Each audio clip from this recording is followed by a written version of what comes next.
started. So good morning, everyone. Thank you again for being here.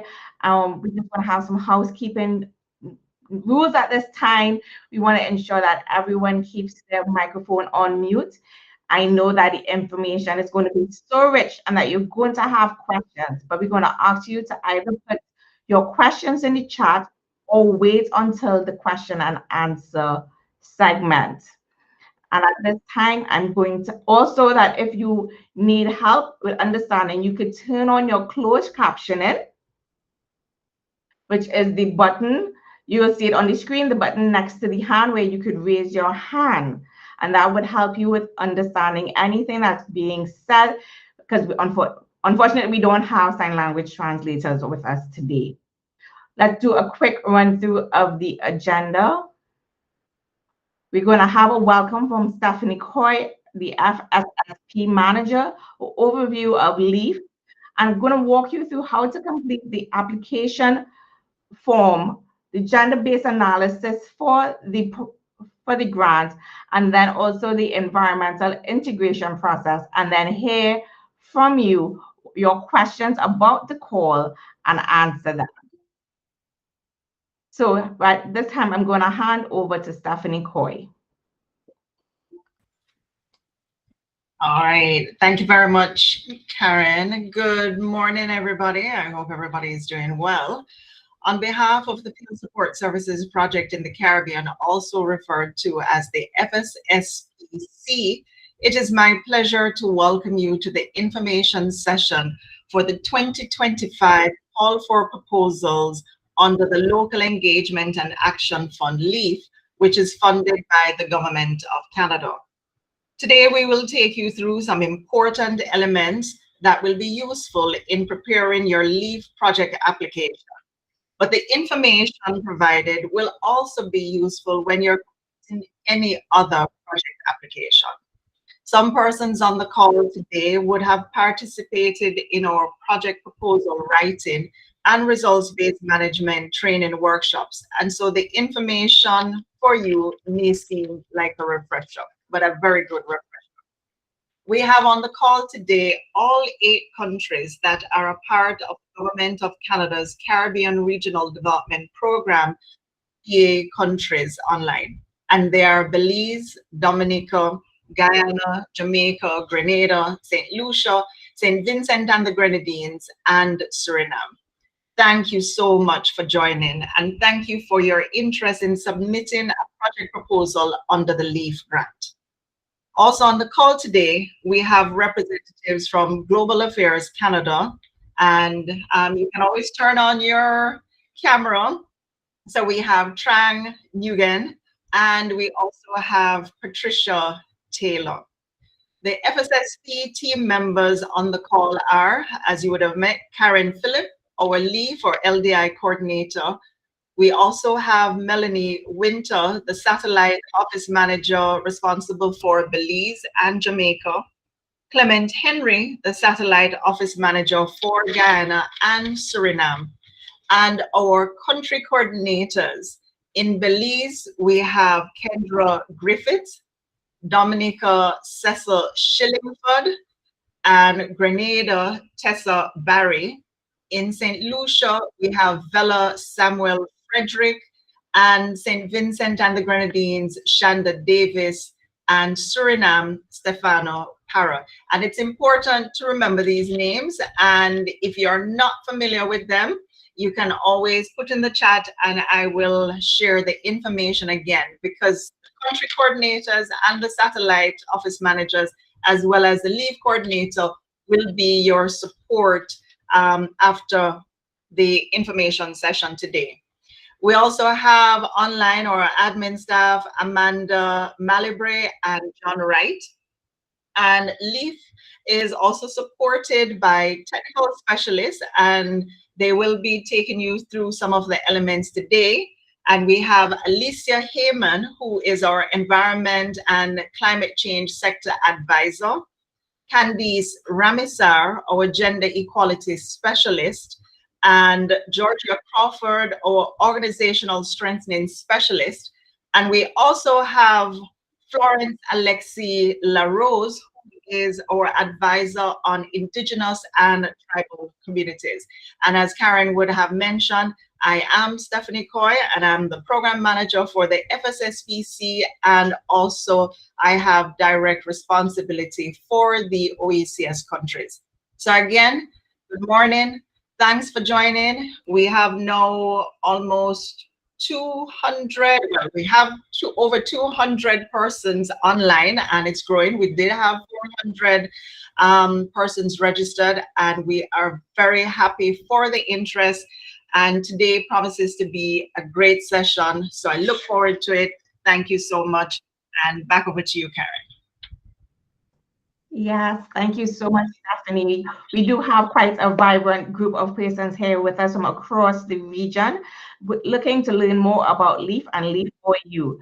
So what is LEAF? LEAF is the Local Engagement Action Fund, which is the grant mechanism under the Field Support Service Project Caribbean, which is funded by the Government of Canada. The FSSP provides timely and cost-effective and efficient logistics and administrative support, as well as technical expertise to the Global Affairs Canada programming and policy dialogues within the Caribbean. LEAF supports the 8 countries that Stephanie indicated, and we have the goal of strengthening support provided to organizations working with vulnerable sectors by improving access to financial resources and enhancing their mandates. We seek to have innovative products that will be impactful and sustainable to the region. This year, our call is looking to focus on helping disadvantaged and at-risk youth aged 13 to 29 realize their full potential. We have 2 main pillars: crime prevention and upskilling future workforce. For crime prevention, we're looking at offering constructive alternatives and opportunities in school programs, sporting and cultural activities, leadership development, and mental health support, and family counseling for at-risk youths. While when we talk about upskilling, we're talking about workforce readiness, business development skills, upskilling trainers and trainees, and also ensuring that they have TVET strengthened for national authorities, and also skill building in emerging sectors, and that there is digital literacy and mentorship offered in emerging industries. The length of the grant is for 12 months, 1 year, and we have 2 types of grants. We have the small grant, which is 50,000 Canadian to 99.99, just under 100,000 Canadian, and then the large grant, which is 100,000 to 250,000 Canadian. At this time, I'm going to hand you over to Georgia Crawford, our organizational strengthening specialist, to walk you through how to complete the application form.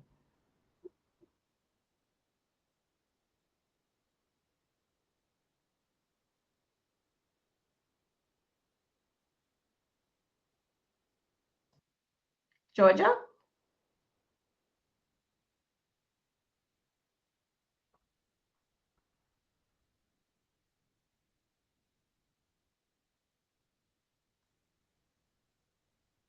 While Georgia gets ready, Karen, I will just respond to a question in the chat about the information. Yes, the recording of the information session will be shared when it is completed.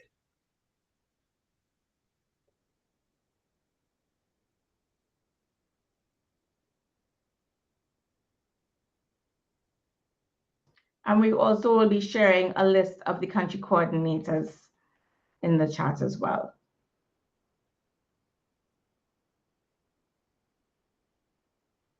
Georgia, I think you're muted.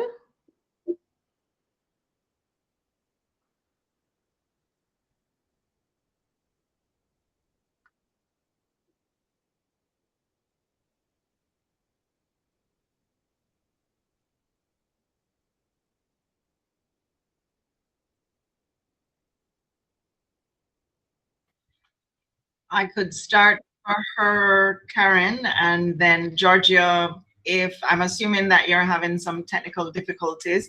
So as soon as you're able to jump in, please do so. All right. So application checklist, please ensure before you start the completion, you check the application checklist that is provided, that's a part of the application form, just to ensure that you keep that front and center, because we will not accept as a completed project proposal if all the items are not submitted. Could you go back to the first slide, Melanie? So in terms of what needs to be submitted, your budget form should be completed. So along with the application form, you should have a completed budget form, and the budget form should be aligned with your project application document. Hi, Stephanie. Thank you so Wonderful. very much. Thank you so very much. It's just that Google doesn't allow too many persons to be unmuted at once. Once you do unmute, mute all. So I had to wait for admin to actually hand over to me so that I can be one of those who is allowed to speak at the moment. So thank you all for waiting. I too am very, very excited about the amount of persons who have joined us today and about the interest in partnership with LEAF. And it is my role, which was started so well by Stephanie, to just walk us through the application process and speak to just a few guidelines as how to best fill in our application form. So my name, as said before, is Georgia Crawford, and I am just going to run through once more what was said by Stephanie, that a complete application form must also include a budget form. This is an Excel document that you will see that was sent out with the application form itself. So you must complete that budget form as well before it is that you send in your application form. There also needs to be a copy of your certificate of registration or incorporation. I also need from you the income and expenditure statement for your organization or the last 3 months bank statement, right? So all of those things have to be sent in for you to actually have a completed application form. Now, who will be assisting me today is Melanie. So she'll be actually moving through. So Melanie, let us run to our second segment. Now, how I am doing this particular guideline on run through for application process is that I'm going to be showing you the different sections that you will find on your application form. And then I'm going to be giving some guidelines as to what it is that we're looking for as it relates to proper completion of the application process, right? The very first section is often seen as the easiest section, but I dare say, based on my experience, with grant applications and proposal writing, etc., many times we overlook this section. And so when it is time for us to engage you once more, we find that a phone number might be missing, or you might be one numeral that's missing from the phone number, and so we can't contact you, or the email address is incorrect. So I am going to encourage that when it is that we get to this section, which speaks to the background of your organization, that we take some time to ensure that the information is correct. And the information is very simple: the name of your organization, the primary contact person and their correct contact number, the email address that is used for the organization, preferably not just an email address that one person has access to. Yeah, that way, if one person misses the email, then somebody else will see it and will be able to actually do what is necessary, right? So, and if you notice, if a contact number, we also ask for more than one, because it has been our experience that we find that when it is time to contact you, we have some problems there, right?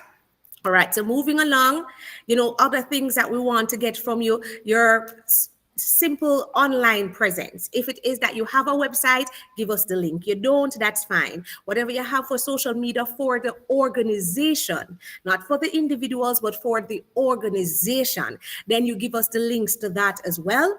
We're going to also ask for the type of organization that you are. All you need to do is to click or to actually indicate which one with an X or a tick, whatever, when it is that you're filling out the application form. Now, as we go through The next step is your legal status. Now, LEAF requires that your organization is formally registered with a recognized national authority. The organizations will, of course, vary from territory to territory. So, for instance, Jamaica, it may be the Companies Office of Jamaica. For Guyana, it might be the Deeds and Commercial Registries Authority. For Belize, it might be the Company Registry, etc., etc. But we need to know which organization you are registered with, and we want to know the date of the registration. Good. And then we ask a question. The question is, does your organization have two signatures? And so all you have to say is yes or no. Now note that for this particular grant, we need you to have an active bank account with two signatures. So the answer here, if it is no, then that's an issue for us. Right? So you want to ensure that you give yourself the best opportunity by ensuring that all that is necessary is actually there. You don't have it, you try and ensure that you get it. Good? Now, as we move along, we now go into what we call the core activities. Now, what we're trying to do here is to get a better understanding of who you are and what it is that you do. That's what that is about. We want to understand the change that you want to make. Now, some of you might have been a part of the RBM, Results-Based Management Capacity Building workshops that we had across all the territories. And so you now understand that as it relates to how we are working in the development space, what it is that we're looking for is not just what you are going to be doing, but also the change that you want to see at the end of, the work that you guys are actually putting in. That is what we're about. And so for here, what we want to know from you, your organization's name, very, very important, and the type of group that you are. But more importantly, I need to understand your mission. What's your purpose? What it is that you want to do? What's the change that you want to see? Right? We also want to understand your main activities. What is it that you as an organization is engaged in? For instance, are you an advocacy group? Are you involved in education and training? Are you into violence prevention? Are you doing mental health support? Are you about, substance abuse and prevention? That sort of thing. We need to understand what area you are engaged in. Right? And then, of course, we also want to know your target group. Now, many of us, for the most part, would like to be all things to all people. However, we know that it is most times impossible. And so we're asking you here, tell us, who is your main beneficiary? Who are the groups that you interact with most and try to serve? Give us that information here as well. And also talk to us about who you partner with to get the work that you're doing done. And this is in general, yeah? So as an organization, this is how you work. Now, it is important to note that as it relates to the partnerships, we're not talking about one-off partnerships. We're talking about organizations that you engage with continuously to facilitate your work. So for instance, if it is that you're doing training in Jamaica, you might be partnering with Heart Trust NTA. If it is that you're possibly dealing with domestic violence, in Belize, then you might partner with the Women and Family Support Department. If you're dealing with the indigenous groups in Guyana, you might partner with the American People's Association. So what we're talking about here is what are the other agencies and entities that you work hand in hand with continuously to ensure that the work that is a part of your core activities get done. So if you're able to give us that sort of information, and note that the maximum words is 250, right? So you want to stay within that word count as well. But that sort of information is what we're looking for here when we start thinking about the structure and governance and so forth of your organization. Right? Now, sorry, I should say here as well, I think we moved from core activities to structure and governance. You moved away from it, Melanie? Right. So I was speaking there of core activities, and then we moved to our other slide, which was structure and governance. So yes, I just wanted to be clear there so that persons know and can differentiate the different information that is needed for each section. So what I was speaking about there were core activities, and now we're going to move into structure and governance. Good. Now, when we speak to your structure and your governance, we really want to know, how is your business organized? How is the work managed from day to day? And how many people are involved? Another key thing that needs to be included here is what's your source of funding? What's your primary source of funding? Is it that you have your own, what we call in Jamaica, what we call it, small funds, or what we fundraising activities. Sorry, I got lost a little bit there. Yes, your own small fundraising activities. Is it that you have partnerships, or you might be affiliated with certain corporate entities, and that sort of thing leads to sponsorship? Or do you always have grants? I need to understand when it is that I look at your application and you start speaking to your structure and governance, where you now get funding from, right? And of course, who is in charge? Do you have a board? How many persons are on the board? Do you have staff? Are they all volunteers, or do you have 2 volunteers and 3 permanent staff? Let us get a proper understanding of how your business or your entity is organized, and how it is that it is managed on a day-to-day basis. Now, moving along. All right, the project information. Now, before, we would have spoken about the organization, so what your organization does in general. But now we want to take a closer look at the specific project that you would like LEAF to support. So we know that you are always doing work, but for this specific project, you would like LEAF to come in and partner with you to deliver and maximize the benefits of it. This is where you give me your project information. So you start with the name of the project. And so the name of the project can't just be the name of your organization, because I now want to know about the specific thing that we're going to partner with. We also want to speak about the project duration. A reminder that it is a maximum of 12 months, right? And of course, where the project is being done. Now, don't just say to me that it is being done in St. Vincent and the Grenadines. Don't do that. Actually talk to me about where it is. What is the name of the community? What parish or county is it in? Where do we find it? Let me understand where it is that you are trying to create the change that you are trying to create. Good. Having done that,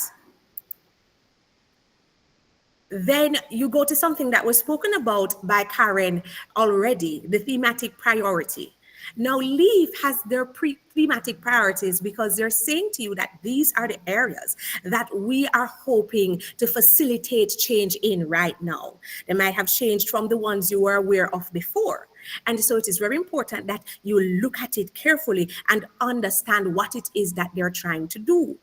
You have to choose which pillar your project fall under.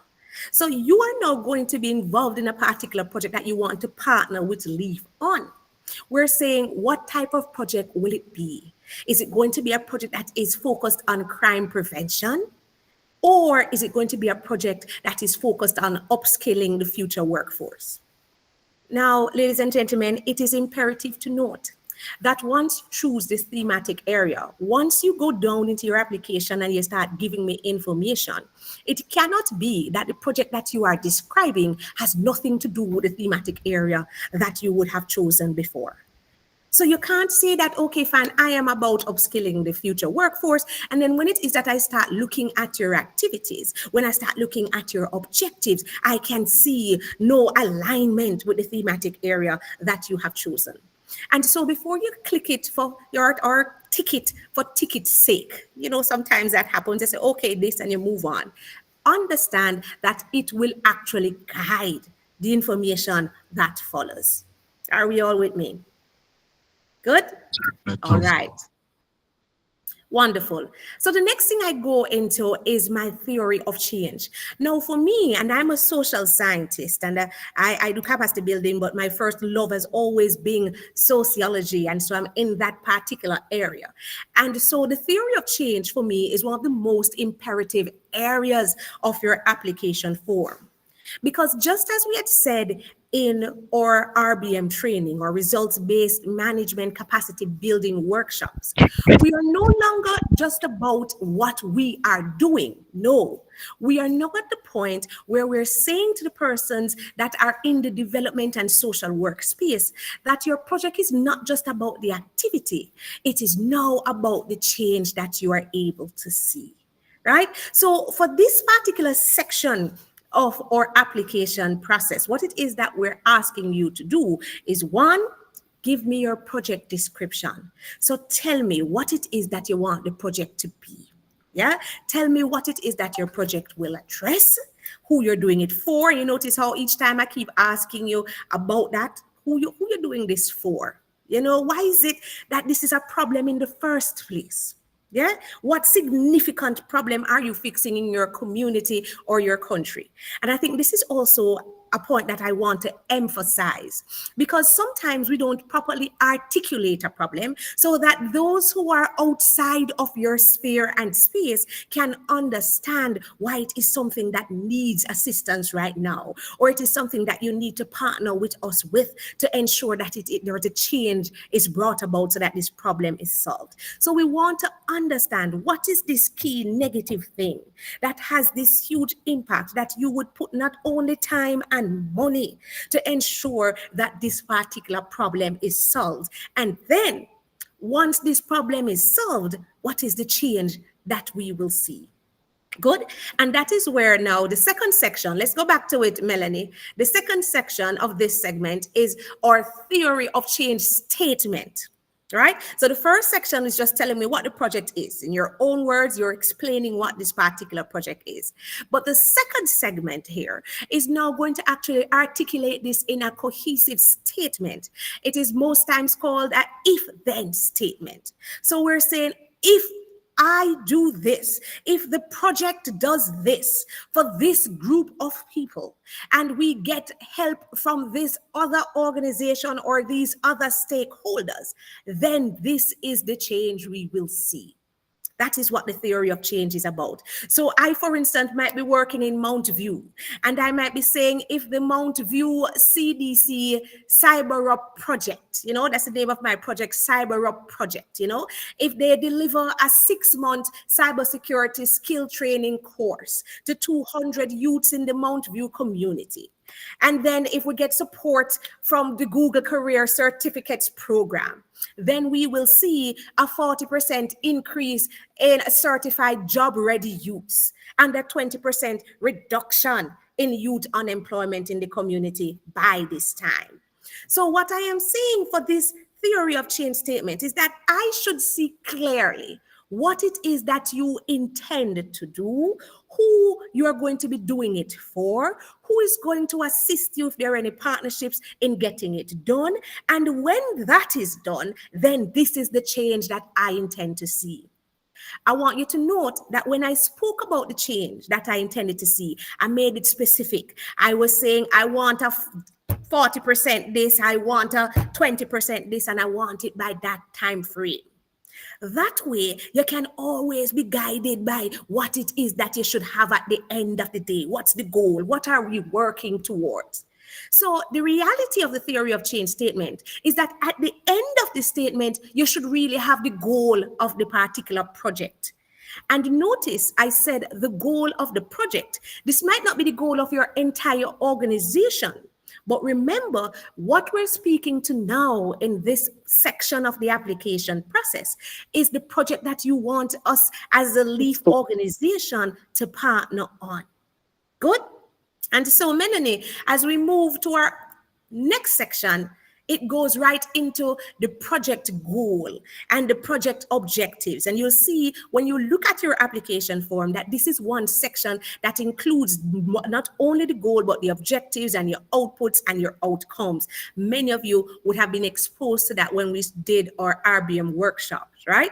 But to make it even easier, and I'm seeing that a hand is raised, and I'm going to just speak to my admin to find out if we're taking our questions now or we want persons to simply just take a note of it. And when we get into our question and answer section, Okay, all right. I'm seeing there Karen has made it clear. All right, good. So for those who didn't see in the messages, Karen has said that when we get to our question and answer segment, we will take your questions. And so I am going to say to you, if you have a question, note though the slide, either the name of the slide or the number, the slide number, so that when it is that you ask your question, we can be very clear as to what it is that you're alluding to.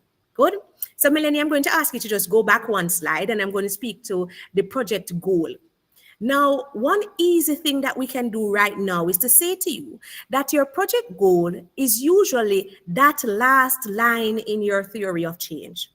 So it is very easy. Your project goal is usually that last line in your theory of change.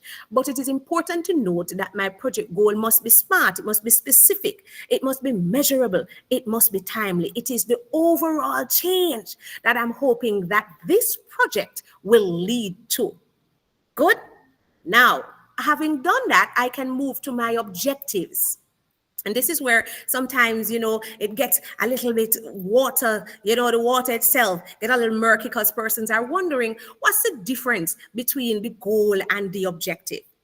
Now, understand that the goal is the overall change that you're hoping to achieve from the entire project. And the objectives are really the shorter term stepping stones, tangible objectives that will help, or tangible targets, that will help us to achieve the goals that we want.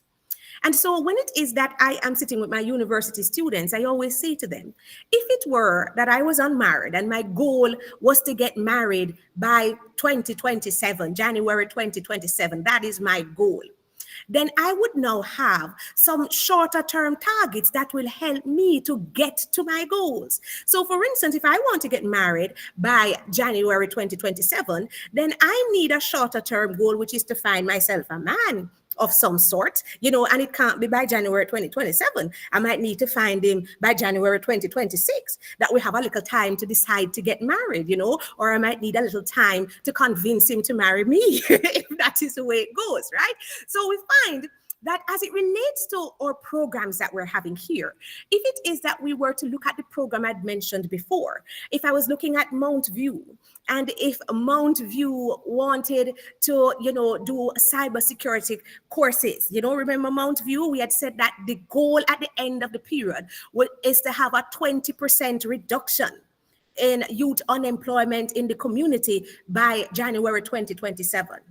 If that is my long-term goal, right, then I have now some stepping stones to that goal, some objectives. I'm like, okay, fine. If that is the case, I might need to certify 80 persons, in cybersecurity by March of 2026. That might be one of my objectives. I might need to have life skill training for 180 students or participants by this period, because it is my intention that by doing these shorter targeted or achieving these short-term targets, it will help me to achieve my overall goal.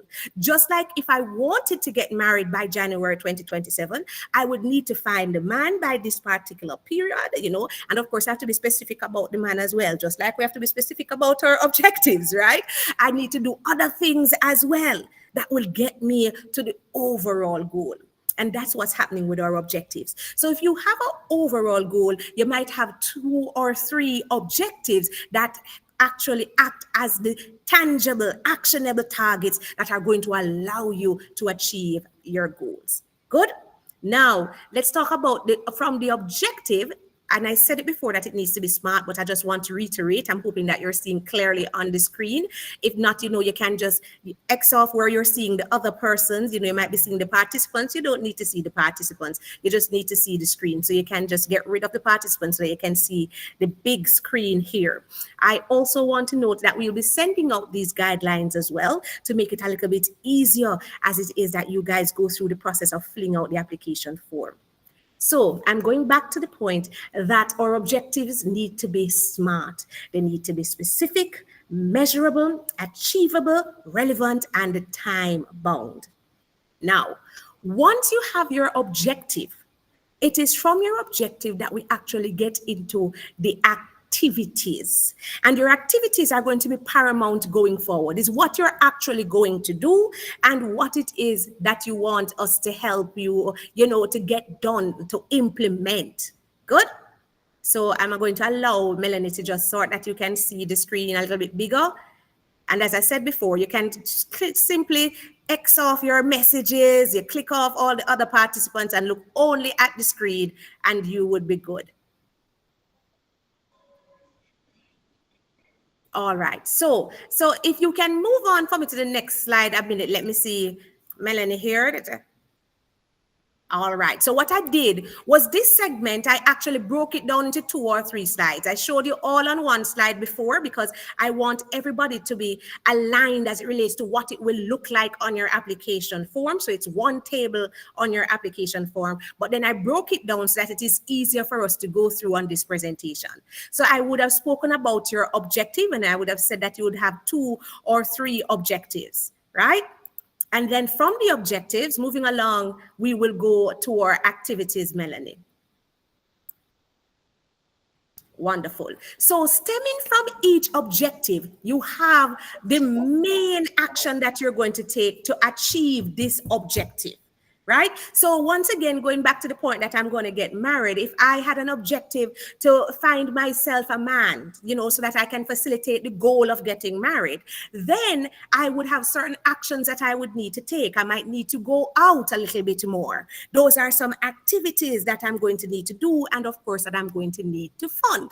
Are you following what I'm saying? Similarly, if it is that I have the overall goal, which is to have a 20% reduction in youth unemployment in Mount View, yeah, and therefore I have the objective now, which is to, have 85 persons certified in cybersecurity by a particular period. I've forgotten the period that I use, yeah, but just saying whatever the period is, March 2025, just say. Right? Now, there are certain actions I need to take to achieve that objective of certifying the persons. I now need to do certain things. I need to have the recruitment activity. I need to have 20 training sessions. I need to have, this particular exam available. All of those are actions that are going to allow me to achieve my objective. Now, once again, I'm going to remind you that the actions are imperative, or the activities are imperative, because when you get to the point where you're filling out your budgets, it's actually the activities that you're going to speak to in terms of what the cost of doing these activities are, right? And for each activity, I need an indicator. Because it is no longer about just doing the activity or saying it is going to be done. I now need evidence-based management and implementation of my project. So I want to know, how will you indicate that there's some amount of success in this particular area with this activity? How can I know that this activity is taking place? Yeah. So here it is. I say I am going to recruit and have training sessions for cybersecurity of these 85 students. I've said that that's my activity. I'm going to have training sessions 2 days a week for these persons. How do I know that it is actually happening? So I can say I'm going to measure it using, my registration sheets. Yeah. Or I am going to measure it using what? What is it that you're going to use to ensure that what you say you are doing, there is some indication that it is being done?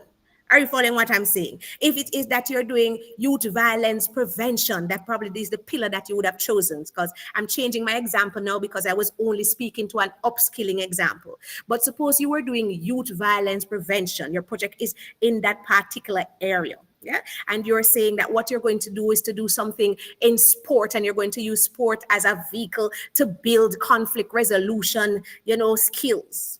Just saying that that is the project that you have. When it is that you speak to your activities, you say you're going to put on 2, or you're going to implement 2 or 3 netball rallies, or you're going to do football programs, etc. How can I know that it was done? What is the indicator? Are you going to have signing sheets at these rallies? Am I going to get the names of these individuals? What's the means of verification? What can I look at to see that what you said you were going to do, you actually did? That's my indicator. Then, of course, we have our time frame, we have our output from the activity, and we have the outcome from the activity. Now, I'm going to remind you, and even though I will say to you that this might not be the most imperative thing that we are using to analyze, I still want to remind you that there's a difference between the output and the outcome.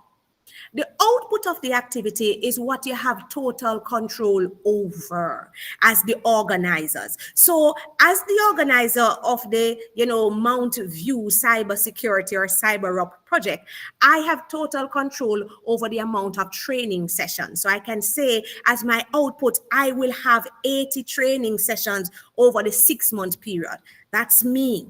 I can ensure that I have the classrooms, I can ensure I have the trainers, I can ensure that I have the partnership with Google to make sure that they can do certifications. I have control over that as a part of the project management team or the project owners.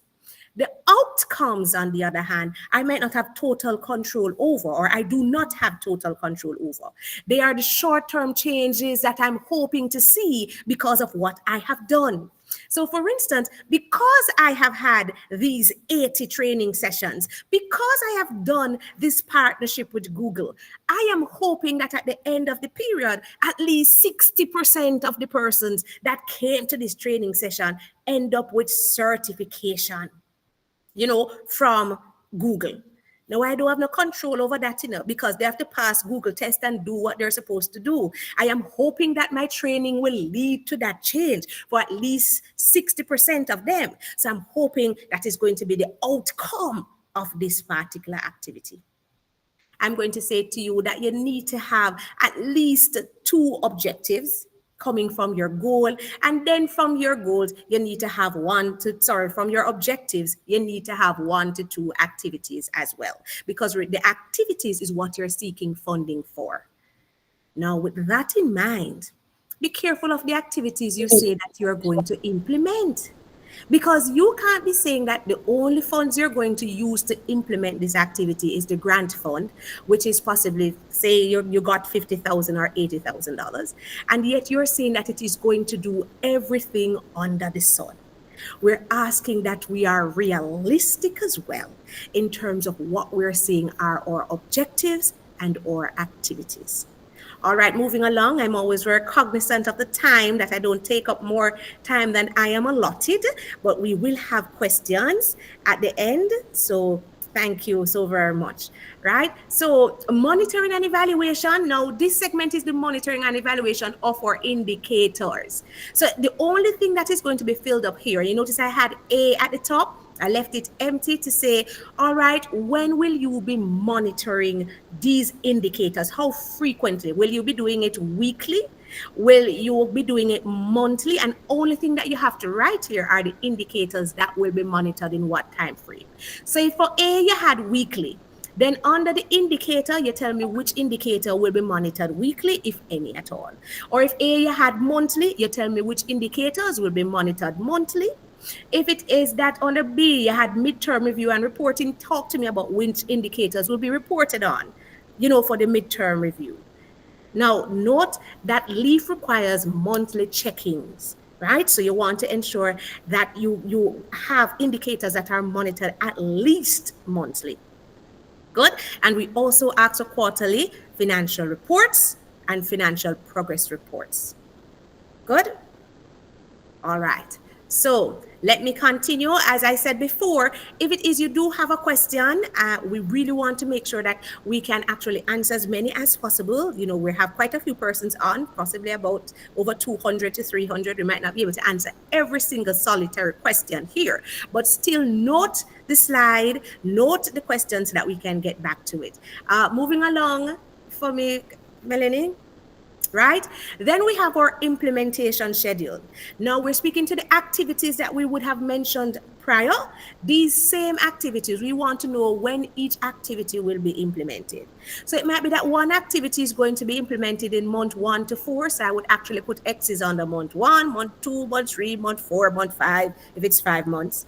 The other activity might start at month 6. Some activities might start at the same time. All you're doing here is telling me when the work will be done, so I can have an understanding of how you plan to get this project done. Moving along for me, Melanie. Yes. Now, a key element here are stakeholders. Yeah. Who are the other persons that are a part of the program or the project itself? Now, what do I mean by the stakeholders, or at least what information do I want about the stakeholders? What we want here are the persons who are expected to benefit from the project. Now, you can have direct beneficiaries. Those are the ones who are targeted by the project. We would have mentioned the target group prior as well. So, for instance, if it were that you were dealing with pregnant mothers, the target group would be pregnant mothers. Those are the direct beneficiaries.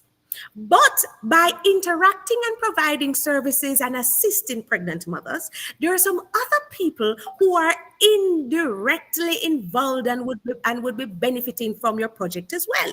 So, for instance, the child, the unborn child, or the child when he or she is born, that child is going to benefit and is an indirect beneficiary as well. Or it might be that the father of the child, even though he is not the direct beneficiary, the fact that you have now intervened and is providing assistance and services to the pregnant mother, the man is also impacted indirectly. So for this, we are asking, take a look at the project that you are doing. Talk to us about how many males and females under 18 are impacted directly, how many males and females are impacted indirectly by your project. Good. Moving along. Now, another major part is your stakeholder consultation. And let me talk to you about why this is so very, very important.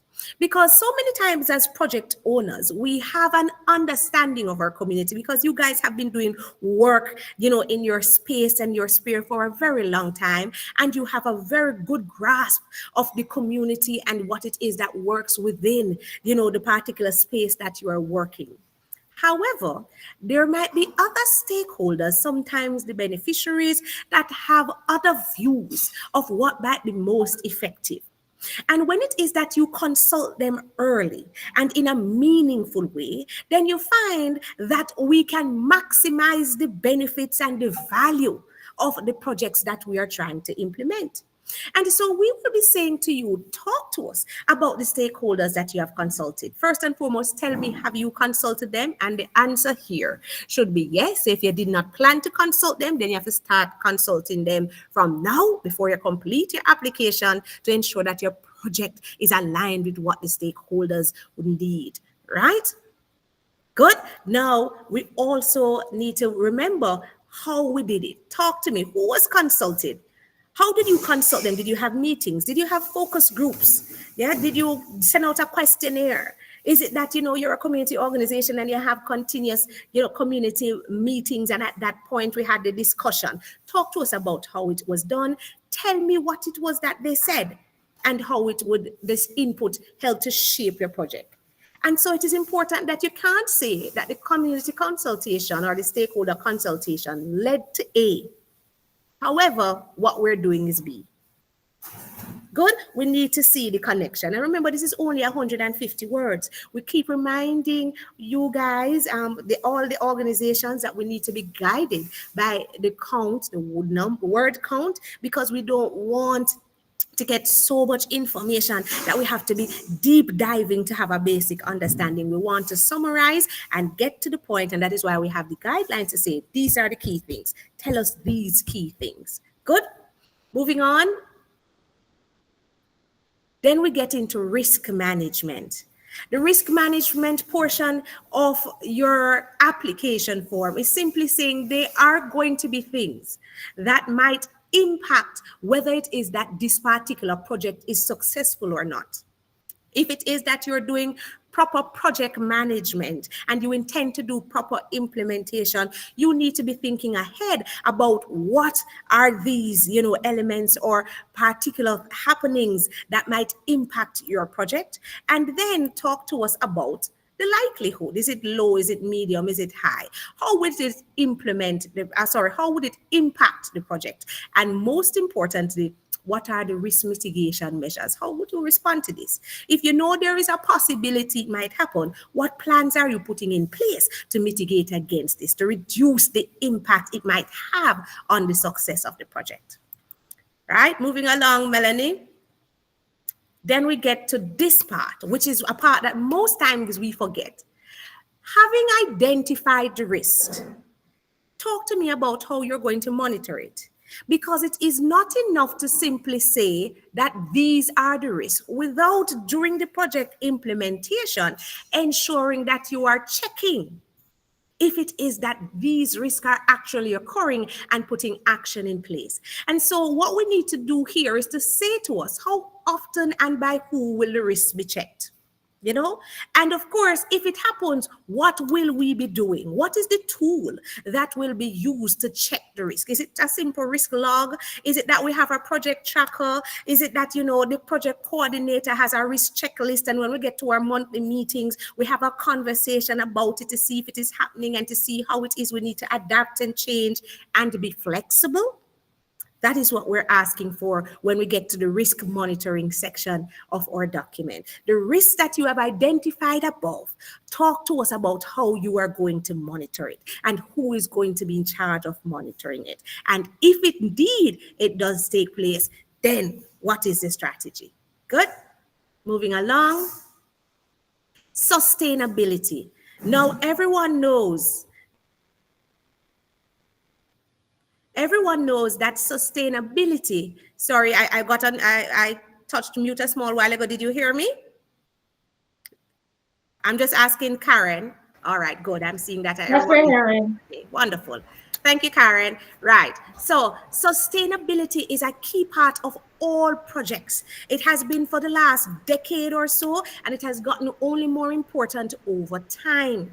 How will we ensure that the change that we have created through this particular project is one that does not end with us 2 days after we leave? And while I'm talking about us as a group here, because we are persons who are involved in the business of change, social change. Sometimes it is entrepreneurship, so it is life changes. That's what we're about. But change needs to be sustained. And so in this segment of our application, we are asking you, talk to us. Let us know, for instance, how do you plan to engage them? Even after this particular 6 months or 1 year is over, how do you want to engage the participant to ensure that it continues? And also, what's the duration of your support in this project? Do you have any post-project engagement? You know, how do you ensure that it will be long lasting? Do you turn it over to anybody else, any organization that you're partnering with, etc., to keep it going? And the next slide that Melanie goes to is going to speak a little bit more on that, because another segment that speaks about the project impact and, most importantly, after funding ends, what happens next? So, for instance, when we were looking at Mount View and we're saying we're going to train 200 persons in cybersecurity and AI, artificial intelligence, and we're going to partner with Google. Once it is that we have done that for this 200, for this year, what happens next? Is it that we're saying that, as a part of the training contract, these persons that are trained have to give some community service where they come and they train additional persons? Is that how we want to sustain it? Do we want to turn over this particular project to another training organization that is actually doing the continuous outreach as a part of their mandate? And so know that we have developed this effective training program and this effective partnership with Google. At the end of it, we can hand it over to them and they will continue. Are we going to partner with a school? And because the schools are continuously in operation, once it has ended here, then they're going to transition persons into the cybersecurity club that will always have access to this particular training program. So the question is, if it is that the grant is going to facilitate it for a year, do you have any plans or partnerships, anything that you have in place that can help us to continue with this program and the change for a longer period? That is what it is that we're asking about when we talk about project impact and sustainability. Good. Moving on for me, Melanie, thank you so very, very much. We are about to end. We're winding down communication and visibility. And now they're saying that if it is that there's no photo, it never happened. I heard my daughter said that, say that to me. I feel old when it is that I hear the lingos and I don't understand it.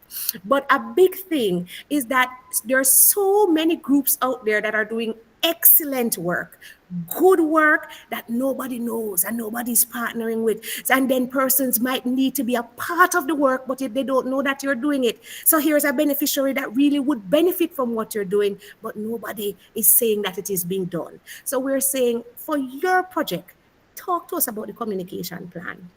And it could simply be that you're using social media because social media is powerful and effective, right? But tell me how it will be done. Plan it out. Talk to me about who is the audience, when are you going to do it, what are you going to use to do it, what's the medium. That is what I am asking for as it relates to how it is that the project itself would be communicated not only to the beneficiaries, but also to the other stakeholders so that we can create the proper awareness that can maximize the value and maximize the benefit of our project and lead to the change that we're hoping to see. Yes, moving along. Now, our final segment is our capacity gap. As a part of the LEAF grant in and of itself, we want the organizations that we partner with to also be better off due to the partnership. So yes, there are beneficiaries that we want to provide services for, and we want to assist and create change, but we also want to create change in your organization. And so we're asking you, do a self-assessment, do an analysis of your organization and say where you believe capacity gaps exist. How can you now be better than you are so that you can create bigger, better, more lasting changes? If this was fixed, could you be better? So now this is where we say these are the gaps that we have. And then having identified the gaps, we move to the next slide, which is where we now say, having seen that these are the gaps, these are the initiatives that can help us. There's actually a 2,000 Canadian dollar grant that is attached to this grant that is just for the organization itself, for making your entity better than it is now, so that you can do bigger, more sustainable work. And so we ask that for this segment that you think about it thoroughly, because we want to have the most impact for the small amount of funds that we have. That's how we are in general. You know, whether it was $5 or $10, I want to ensure that when that $10 is invested, it leads to the sort of long-lasting change that allows you to be better at what it is that you're doing. And so that is what that segment is for. Good. I think that is it for me, Melanie. I might have gone a little bit over what I should have. Yes, so I am going to stop right here and allow the others to now speak about the two additional elements of our application process. Thank you so much, Georgia. And now we're going to hand over to Candice Ramasa, our gender specialist. Candice? All right. Thank you. And well, it's still morning. I mean, I hope you stocked up on your chicken curry and your oxtail and peas and rice and oil down. We have another hour to go. Yes, so I'm going to be talking about the Gender-Based Analysis Plus. Gender-Based Analysis Plus is a tool that is used by the Canadian government to examine its investment, such as this program, and how it contributes to gender equality. It is guided by a international policy, the FIAP, which I will talk about a little bit later. So my task this morning is to explain to you what the gender-based analysis is. I know a lot of people get nervous when they hear gender and then when you put analysis, but the gender-based analysis is exactly that. It is an analysis of how the project will impact the various groups in the society.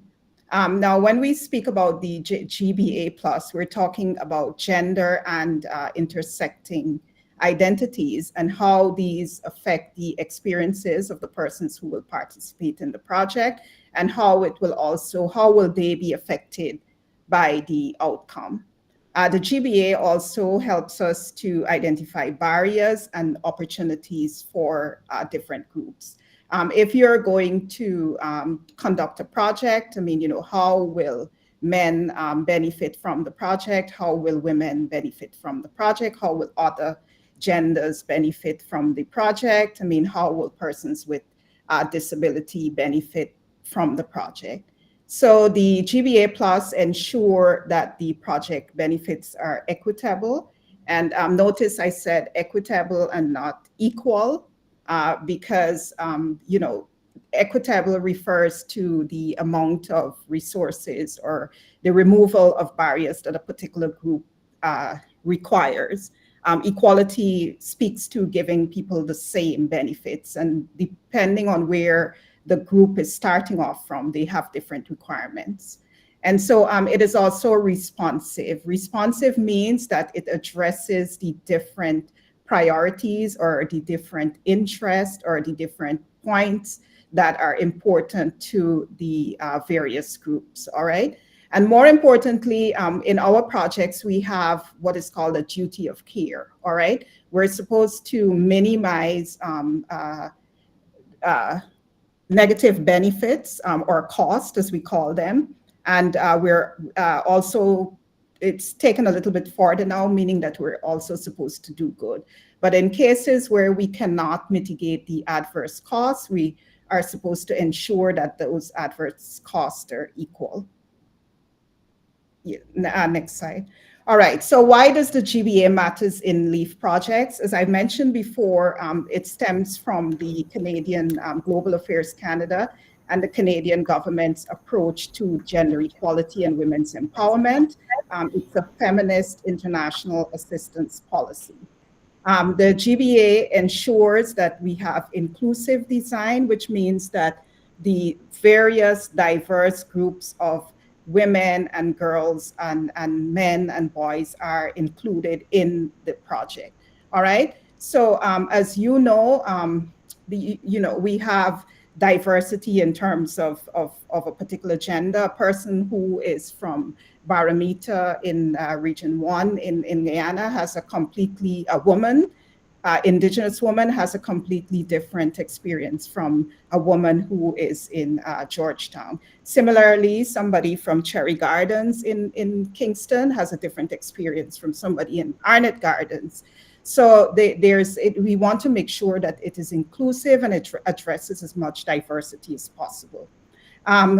Georgia spoke about stakeholder consultation. It is very important that we have the inputs of the beneficiaries, in this case, women, men, boys, girls, Indigenous people, rural people, and meaningful engagement. Meaningful engagement means that we give people enough time, we give them the resources to review, we give them enough time to do that review, we meet with them, we discuss, we provide them with the meetings of the discussions, and then we acknowledge that what we've collected is what they have said to us. And we also constantly inform them throughout the project cycle how their inputs are being utilized in the design and implementation of the project. We also want to have equitable outcome, which we want to promote the fair and equal access and impact for all community members. And since this project will be focused on youths, it is very important that we have safe participation, that we prioritize the safety and well-being, meaning that we have the necessary safeguards to ensure all persons participating in the project, that none of them are harmed, and especially the most vulnerable groups. All right, so how do you conduct your gender-based analysis? The first thing is that we need to know what is the problem. And I want to say what I've noticed is that sometimes there's a lot of overreach. Persons think that they need to address the entire gender issue in St. Vincent and the Grenadines through their project, and that is certainly not the case. The scope is very important. What is the problem that you will be addressing, and how does men, women, boys, girls, members of the sexual minorities, Indigenous people, how are those different groups affected by the problem? How do they experience the problem. All right. Once we have the target groups, you want to do some amount of differentiation by age, by gender status, by location. Rurality and or urbanness is an issue in the Caribbean because it indicates an access to or certain barriers that people may have to face depending on their geographical location. So we want to know what are the intersecting identities. And then how will each group benefit from your project? How will men benefit? How will women benefit? How will people with disability benefit? Now, all of the groups do not necessarily have to benefit, but you are supposed to do an examination as much as possible to identify how people will benefit. Now, people can be the primary beneficiaries, or they can be secondary beneficiaries, or they can benefit by the multiplier effects of the project, all right? So we want to consider all of those things. And then what barriers might they face in participation? Now, again, we're talking about upscaling the workforce. A teenage mother, what barriers will she face in terms of being able to participate in the program? Immediately, access to childcare or adequate, reliable, safe childcare comes to mind. How will the project address that barrier? For young urban men, what are the barriers they will face in terms of accessing or participating in the training? And how will we address those barriers? And again, for persons with disability, they face so many barriers. Accessibility barriers. How will the project be inclusive and be able to accommodate them?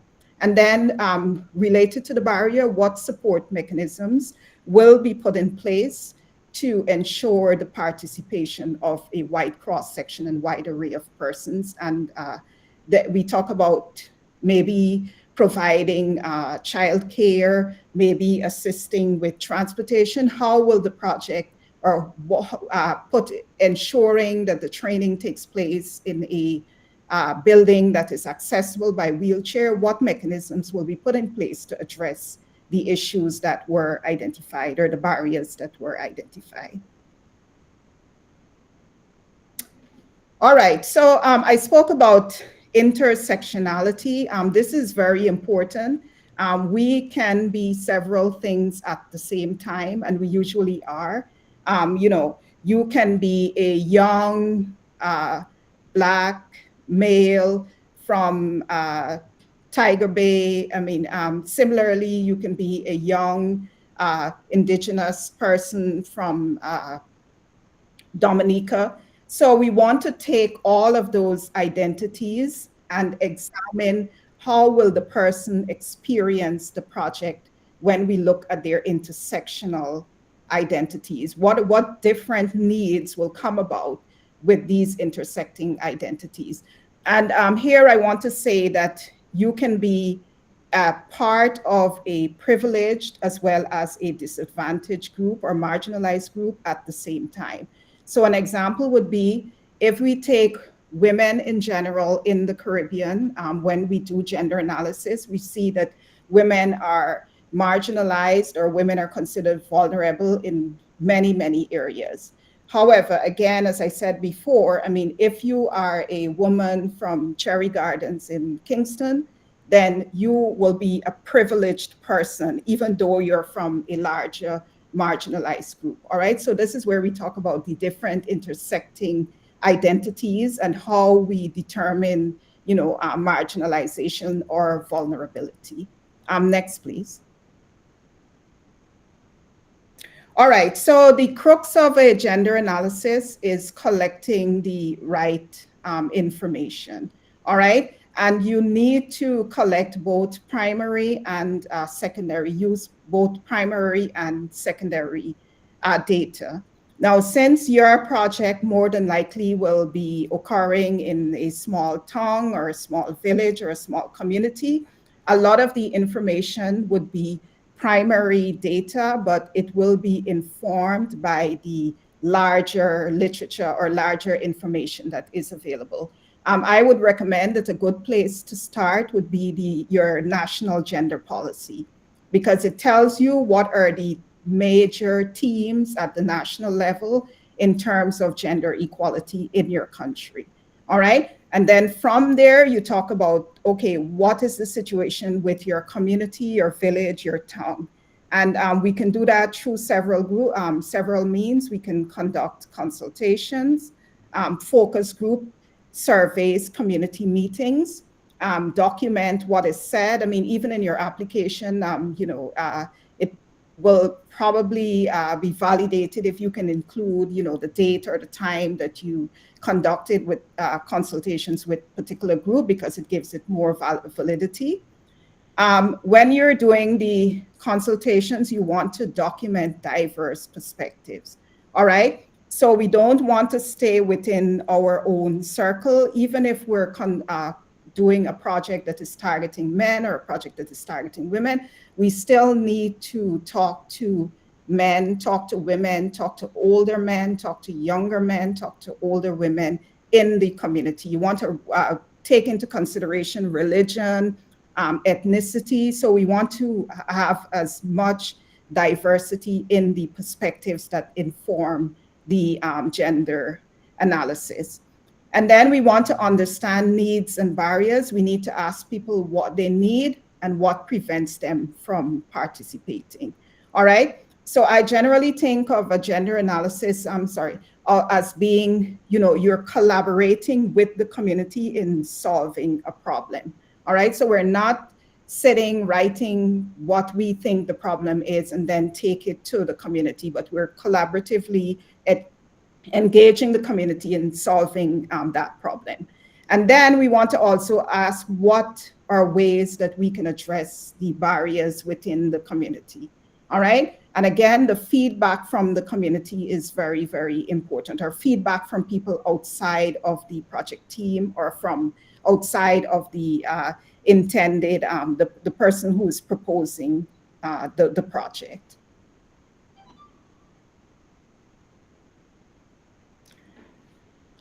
All right, so we want to ensure that we have gender responsiveness in the design. And notice that I say responsiveness and not sensitivity, because we've moved beyond sensitivity. We're at the point of responsiveness. And what does gender responsive means? It means that we are responding to the needs of the various groups in the society. All right, so to do that, we want to make sure that the activities are gender inclusive. We want to ensure that girls have access to the same training as boys, and similarly, boys have access to the same training as girls. All right, we want to ensure that when we put the training together, that the timing, the locations, etc., are also gender responsive. All right, so we don't want to set up a program for young women and put it next to a rum shop where they're going to be harassed whilst going to the location. So it needs to be gender responsiveness. We want to provide gender responsive trainers. And here I want to say that this means that the trainers should have some awareness and some sensitivity, some training in gender responsive pedagogy. In terms of training, the Caribbean Development Bank has done some work in terms of gender responsive teaching methods, and especially for young men. So you may want to have a look at those. They're all on their website. So it doesn't simply mean if we're having a training for men that we have male trainers, and if we're having a training for women that we have female trainers. I mean, that helps, but we need to go beyond that. In the curriculum, we want to provide examples of women welding.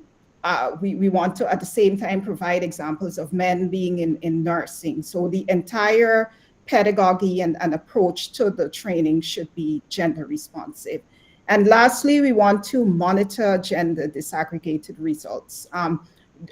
In your monitoring, you want to speak specifically about who benefited, how many men benefit, how many women, but more importantly, again, including the intersecting identities.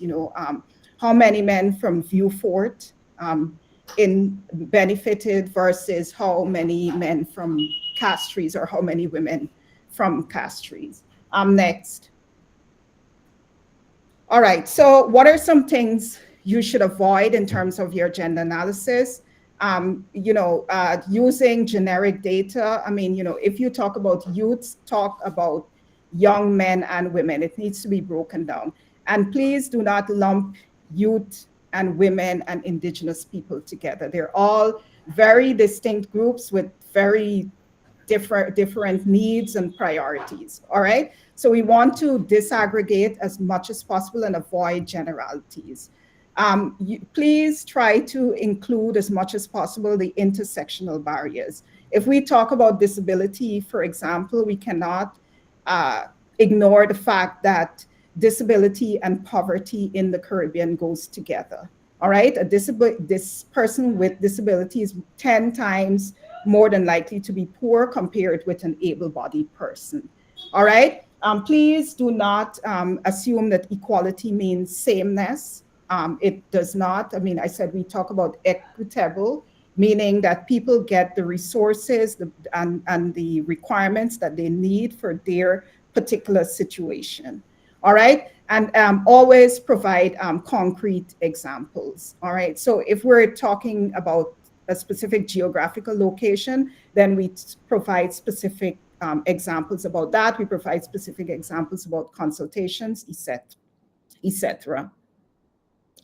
All right, so in terms of GBA response strategies, the training, you have to look particularly about what it is that particular groups will need. All right. In this case, I mean, in terms of the crime prevention, I'm assuming that there's going to be a lot of activities focused towards young men and boys. Now, there's special engagement strategies for young men and boys, and so we expect that to be reflected in your gender-based analysis and also in the activities that you're proposing. Again, I mean, the Caribbean Development Bank, but there's also some other resources out there on how to engage young men and boys in general, but particularly in crime prevention as well. Next. All right, so some final tips and support.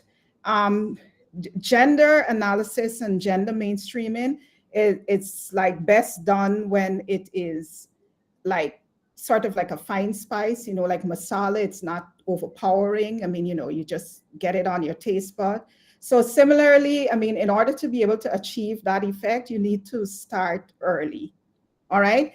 From the time that you are deciding on what your problem is, you need to start thinking about how does this problem affect different groups in the society, in the community. All right. And then you immediately start to collect information and data on that. Secondly, you want to document your process.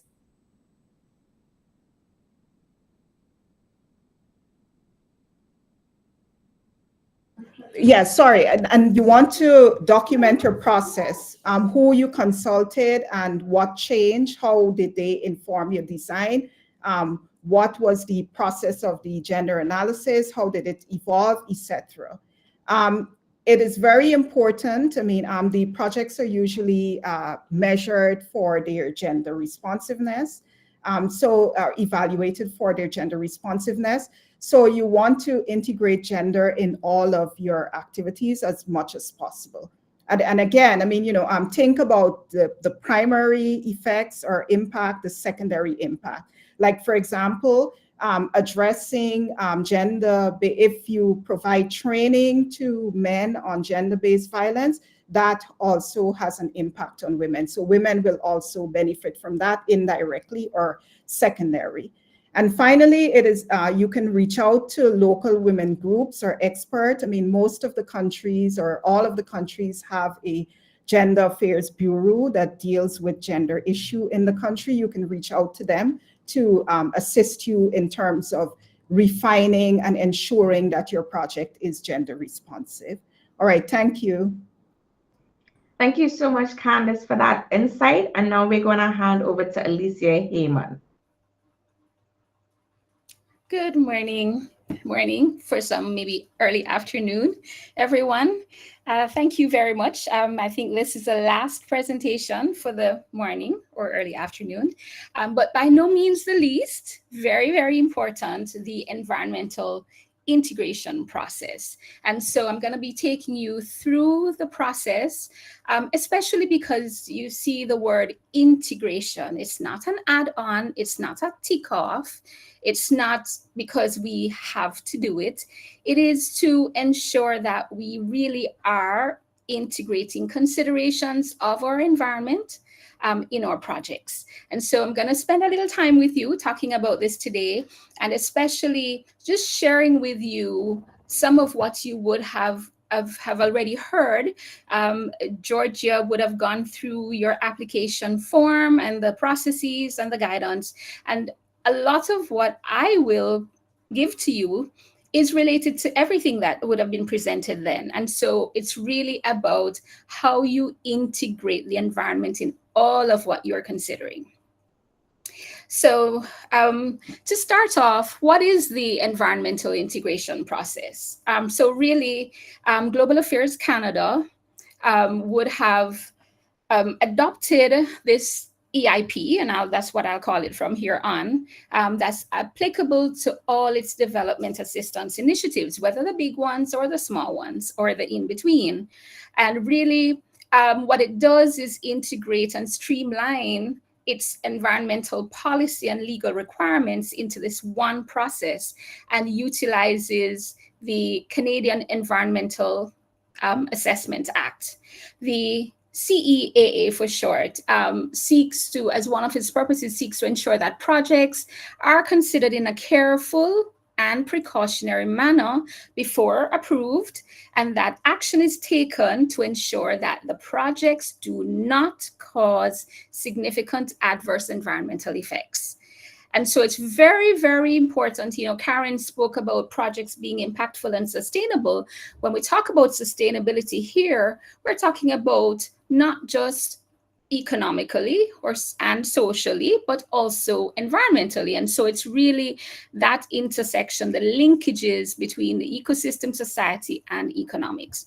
And importantly, we want to ensure that, I mean, we've heard about participation of our local population, and importantly, we want to create or enhance awareness of our environment as we go through implementation of our projects. Next slide, please.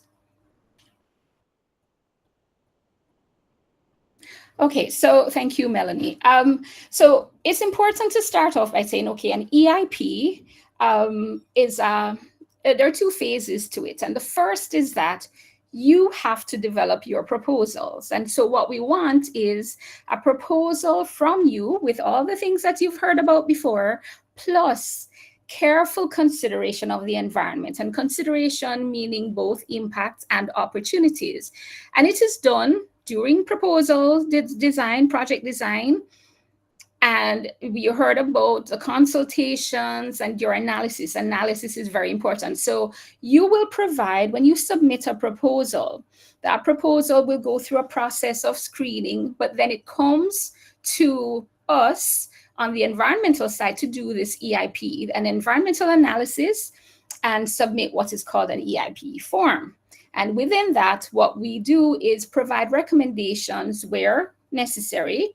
And these you would later on see in your agreements when you have won your project and you're going to start your implementation. So you're involved, and FSSP is also involved. So we both are involved, and it starts with you and really presenting a very robust, a good proposal. Next slide, please. So one of the things that I want to provide for you here is this checklist. And as far as possible, provide as much information that you can that will allow us to do the environmental analysis. We know that there is a word limit, but don't just put words in you. This is where you have to be very succinct, but capturing all the things that you're to capture.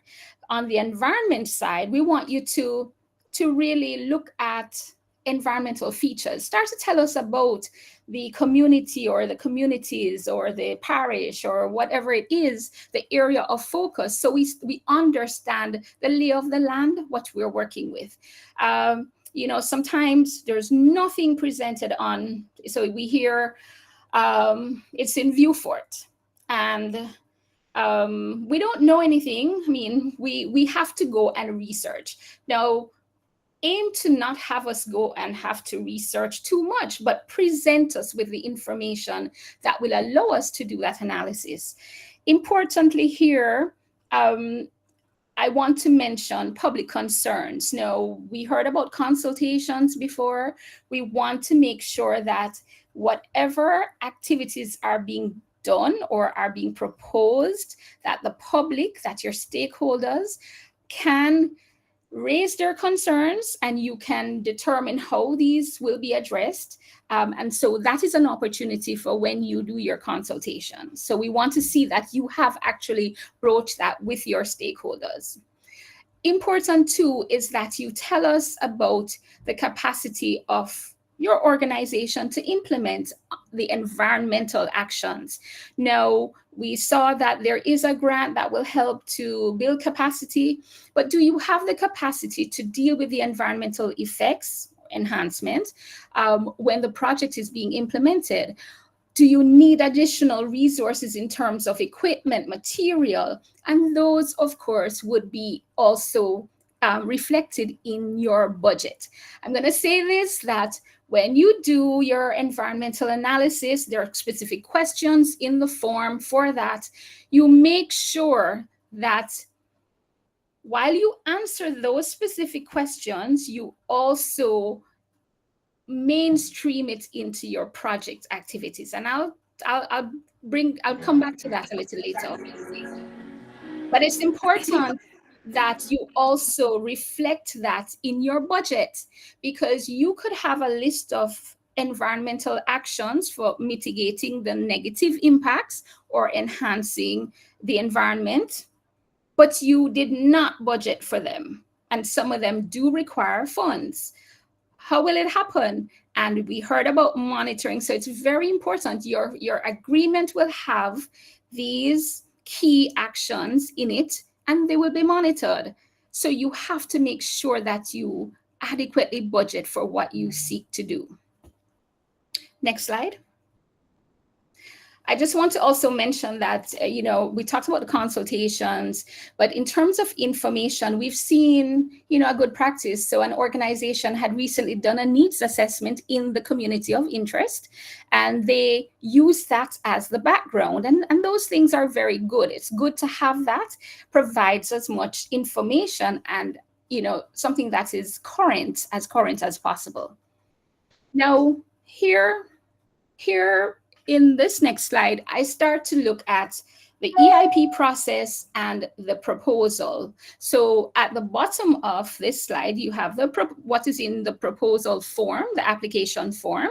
And at the top, don't really think about it too much in terms of what is in the form at the top, but really the content of it. That's what we're looking at. And the first thing that we do is an environmental screen. And so we look at your information that gives us a snapshot of the robustness of your analysis, and that can allow us to say, we talk about the risk of the project to the environment or any opportunity. Oftentimes, so there are 4 categories here. Oftentimes, more often than not, we find that the projects would fall under B, low or moderate environmental risk or any environmental opportunity. And we take the information, like I said, from your proposal. Next slide. And here we're looking again at policy markers and coding. And here it's really a tag that we assign to the initiatives. And what we do is capture these because it is also part of higher level reporting. If it is, so we look at environmental sustainability. Have you integrated it in your project at all? Do you have some amount of integration, or is it fully integrated?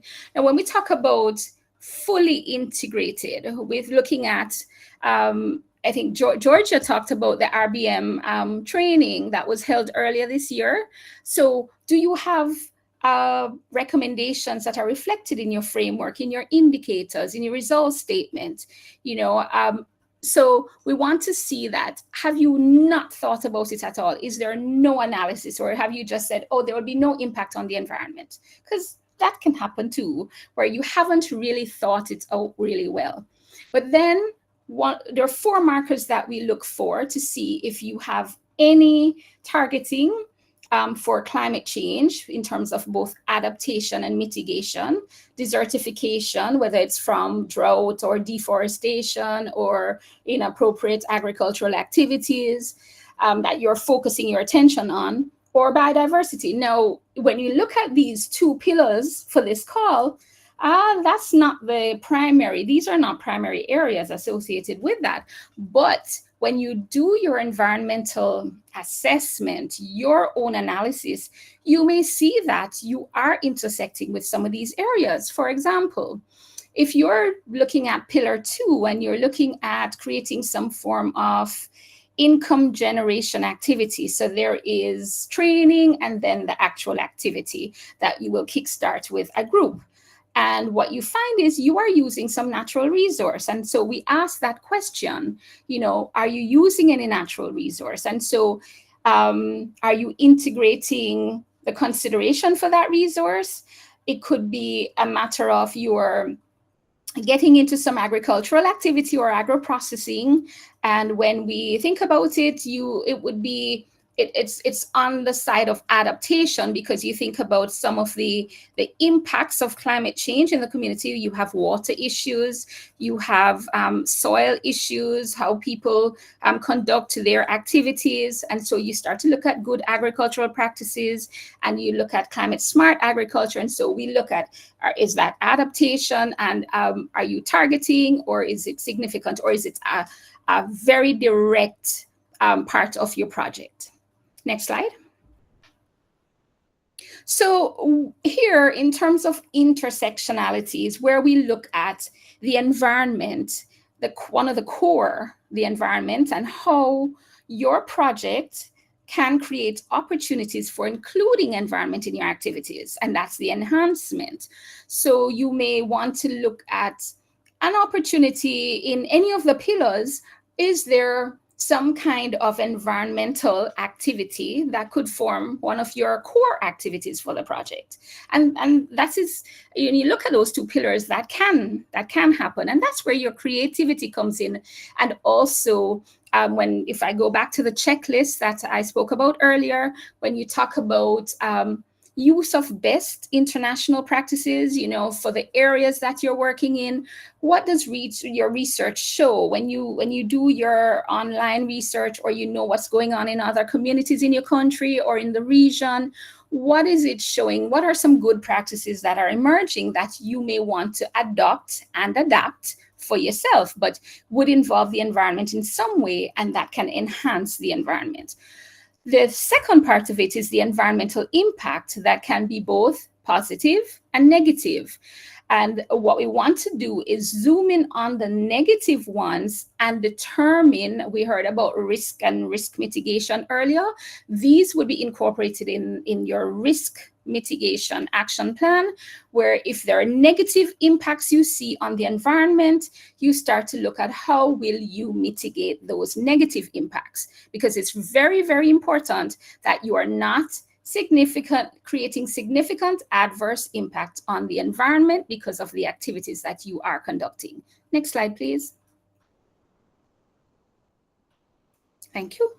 And so the environmental integration analysis is perhaps the big part of the EIP. And so we look at every section of your application, your submission, right? And importantly, section 5 that really zooms in on the environment, opportunities and impacts. But we look at your theory of change. These are very, very important, and that's how we do that analysis. And so this is where we capture, this is what the project is going to be doing. This is how it's impacting the environment. Sometimes we've had to, and many times we've had to go and do research because enough information wasn't provided. And so we have to go and better understand the lay of the land. As I said, it's important to provide that in your context, right? The environmental features of the area, because it will make a difference in some way. And so the environmental analysis, what we do is it's a narrative of the environmental integration with recommendations. Now, whatever recommendations are given, there are times when there's a little flexibility that you can go and strengthen your document, your proposal, but importantly, the recommendations would fit into your agreement. So if you have a winning project, your winning proposal, then those recommendations are built into your agreement and will be monitored. So it's not just, as I said at the start, not just a tick off, but it will be monitored. Next slide. One of the things that you would see is that LEAF does not fund structures, so don't put structures in. And usually one of the questions that we look at is, does the initiative involve physical works or physical activities? And so we're not expecting structures, but you may have equipment, material, whatever it is that you have to purchase. We want to understand what that is. And will that have any impact on the environment? We also want to understand, say, for any livelihood activities, income generating activities, will you use any natural resources? Are you going to be using any plants?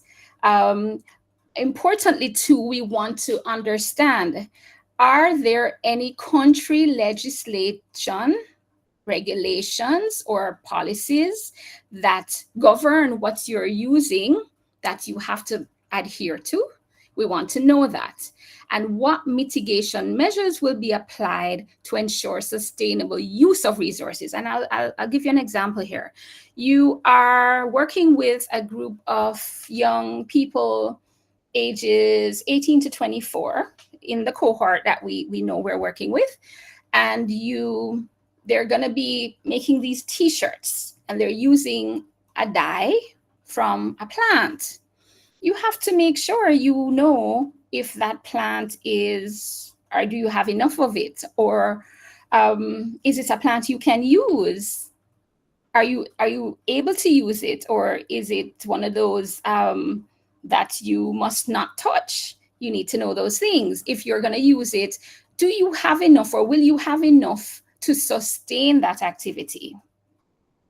Or if you don't have enough to sustain the activity beyond the life of the project, what are you going to do to ensure sustainability? Because you really don't want an activity like that's income generating to just die at the end of the project. That's really not what we're looking for. Next slide. So when we think of the strategies, one of the things I mentioned earlier is that you may include an environmental indicator. Now, if I'll use pillar 2 as an example, and you are looking at adoption of practices, of climate smart practices, or increase in awareness. So you may include an indicator, and that's where you would get actual full integration. Those are some of the things that will allow for full integration. But also, you want to ensure that you are mitigating negative environmental impacts, as I said before, and enhancing the outcomes, and we heard impact and sustainability. Now, if there's going to be acquisition of some equipment, you want to think about the life cycle of that equipment. Will you need to think about disposal, proper disposal? If you're getting some equipment, you want to make sure that they're energy efficient. So those are things that you want to think about. You also want to consider you have a project for which there is a lot of awareness and training sessions.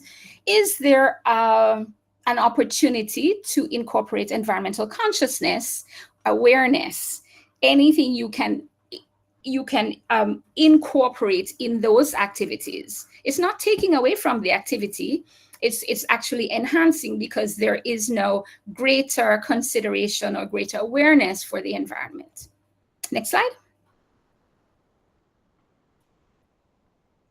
Thank you. So these are just examples, by no means for you to use, but I'm just giving examples here in terms of integration. Now, when we look at pillar 1, we say we did some research and we understand that, you know, because we see sports and cultural activities included there, and we have an area that we're going to rehabilitate for sports.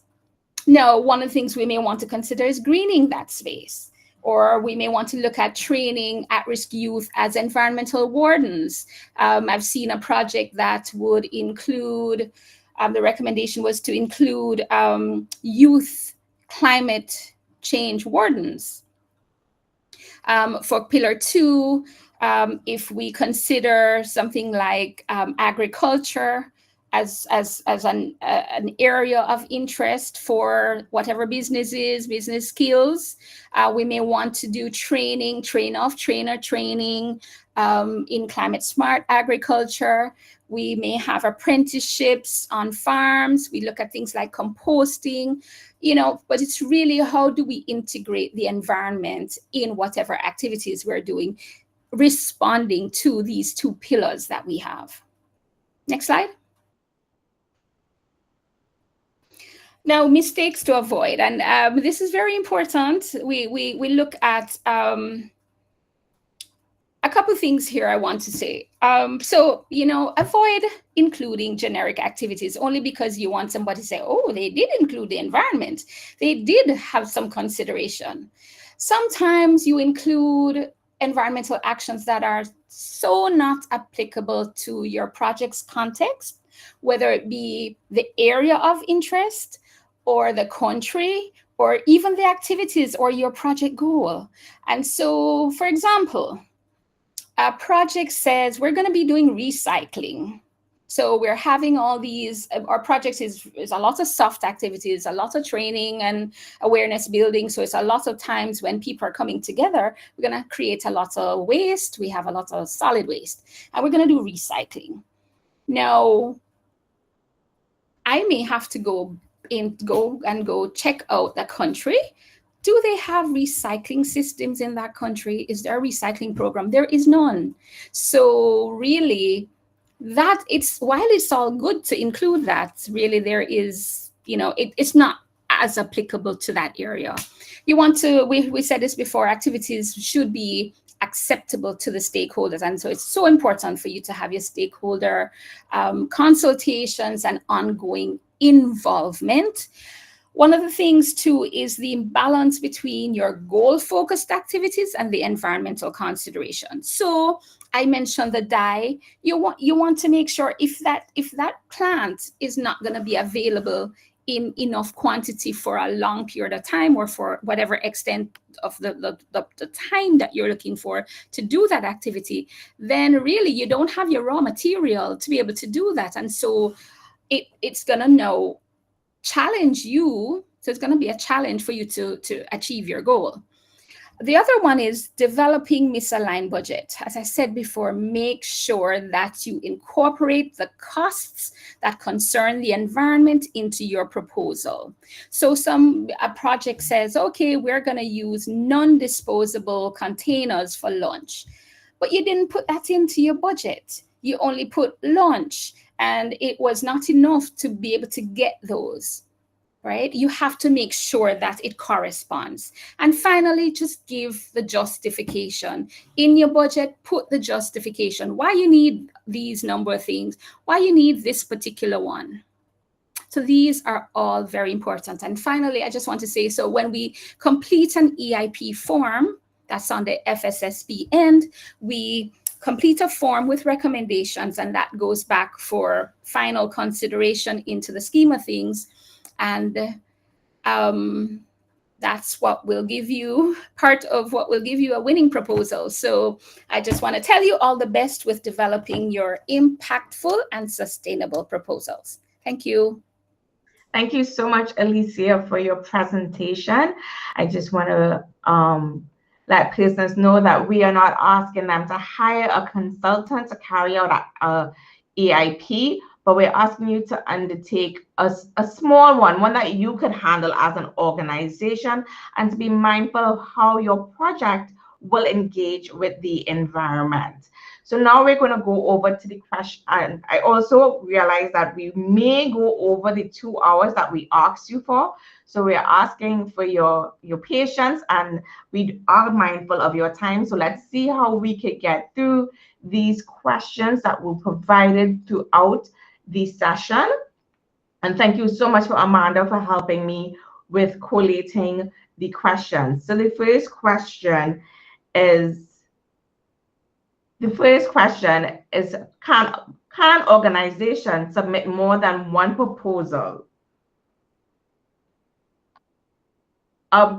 Stephanie, I want to discourage persons from submitting more than one proposal. We are asking you to spend time on one project, a proposal, and submit that one.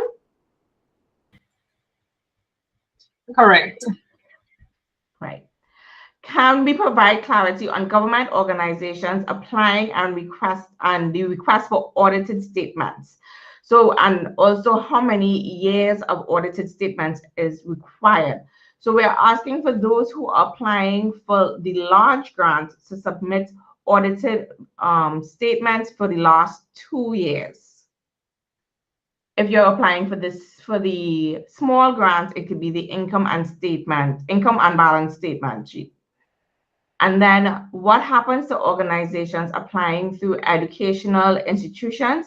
For an example, a department at UWI, can we proceed with the income expenditure, bank statements, and audited financial statements? Yes, you can. For the pillars, can a project address the 2 pillars in one project? We would prefer if you have your project more aligned to one pillar than trying to reach both pillars. For types of projects, what types of skills are we looking for? As we said in the description of the projects, we are looking for workforce readiness, business skills, upskilling, competency-based, expanding training accessibility and institutional capacity for TVEC authorities, digital literacy, mentorship, and apprenticeship. And this could be done with persons between the ages of 13 to 29. Location, can the projects be done in multiple countries? It could be, you could apply to have a multiple country project, however, priority will be given to national projects. And yet, with that being said, could the project be operating in 2 different communities under one pillar? Yes, that could happen. Another question, do new CSOs that have limited or no prior project experience or minimal financial reserves have a lower chance of being rewarded the grant? It is a competitive process and is open to all 8 countries across the region, and therefore everyone has to put their best foot forward in order to get the grant at the end. Can private universities apply? Unfortunately, you have to be an NGO or you have to be a government to be able to apply for the LEAF grant. Another question about the target group. We are looking for persons. The age range given is 13 to 25 years. If the government regulation is 16 years and above, how do we sort that out? One idea is to be doing, so this is calls. When you say the government regulation is 16 years and above, you're talking about for the TVEC? Is calls executive officer still on the line? Yeah, not Tibet, in general. Sorry, could you explain your question a bit more? I said it is not only for Tibet training program, it is for any skills training. It has to be above 16. Okay. false. So therefore, your project will be looking at 16 to 29 years old. Yeah. Okay. Okay, so that would be your solution. For the implementation schedule, it has to be for the entire project that you are asking for funding for. Yes, Stephanie? Hi, Karen. I just want to outline also that not because we say 13 to 29, it means that you have to focus on persons who are 13 and going all the way up to 29.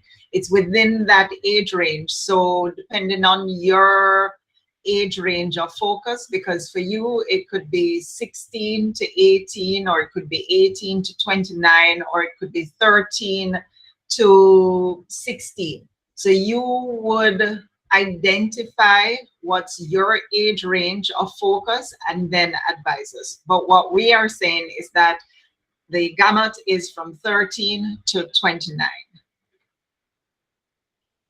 Thank you. For the implementation schedule, it is you're doing an implementation schedule for what you're asking for funding for. So if you have project activities within the 12-month that you have, you put for that. If it is that there are other activities that are being co-financed that we are not going to be responsible for, that will not need to be on the implementation schedule. And I believe Hazel wanted to ask how long the project is for. The project is for 12 months. During the gender analysis presentation, we had a question from Colleen. Colleen, do you want to expand on your question? It says, what if your target group is very specific, 13-year-old males from the Carib territory in Dominica from a specific school? Yes, just that. When it talks about, being more diverse and so on, if there aren't children in that age group, in that gender, in that school, in that community who have a disability, I'm just wondering how, if we're very specific about our target group, it's just that inclusive piece. I was wondering about. I'm just trying to find it back here now. Thank you. Candice, you want to respond to Colleen? Sorry, I think I did say that it would be expected that the target groups for some projects, especially the ones dealing with crime prevention or even training, would be male, solely male. So I can understand that the primary beneficiaries would be 100% male. But I don't know, is she saying that there's a community in Dominica where only men are?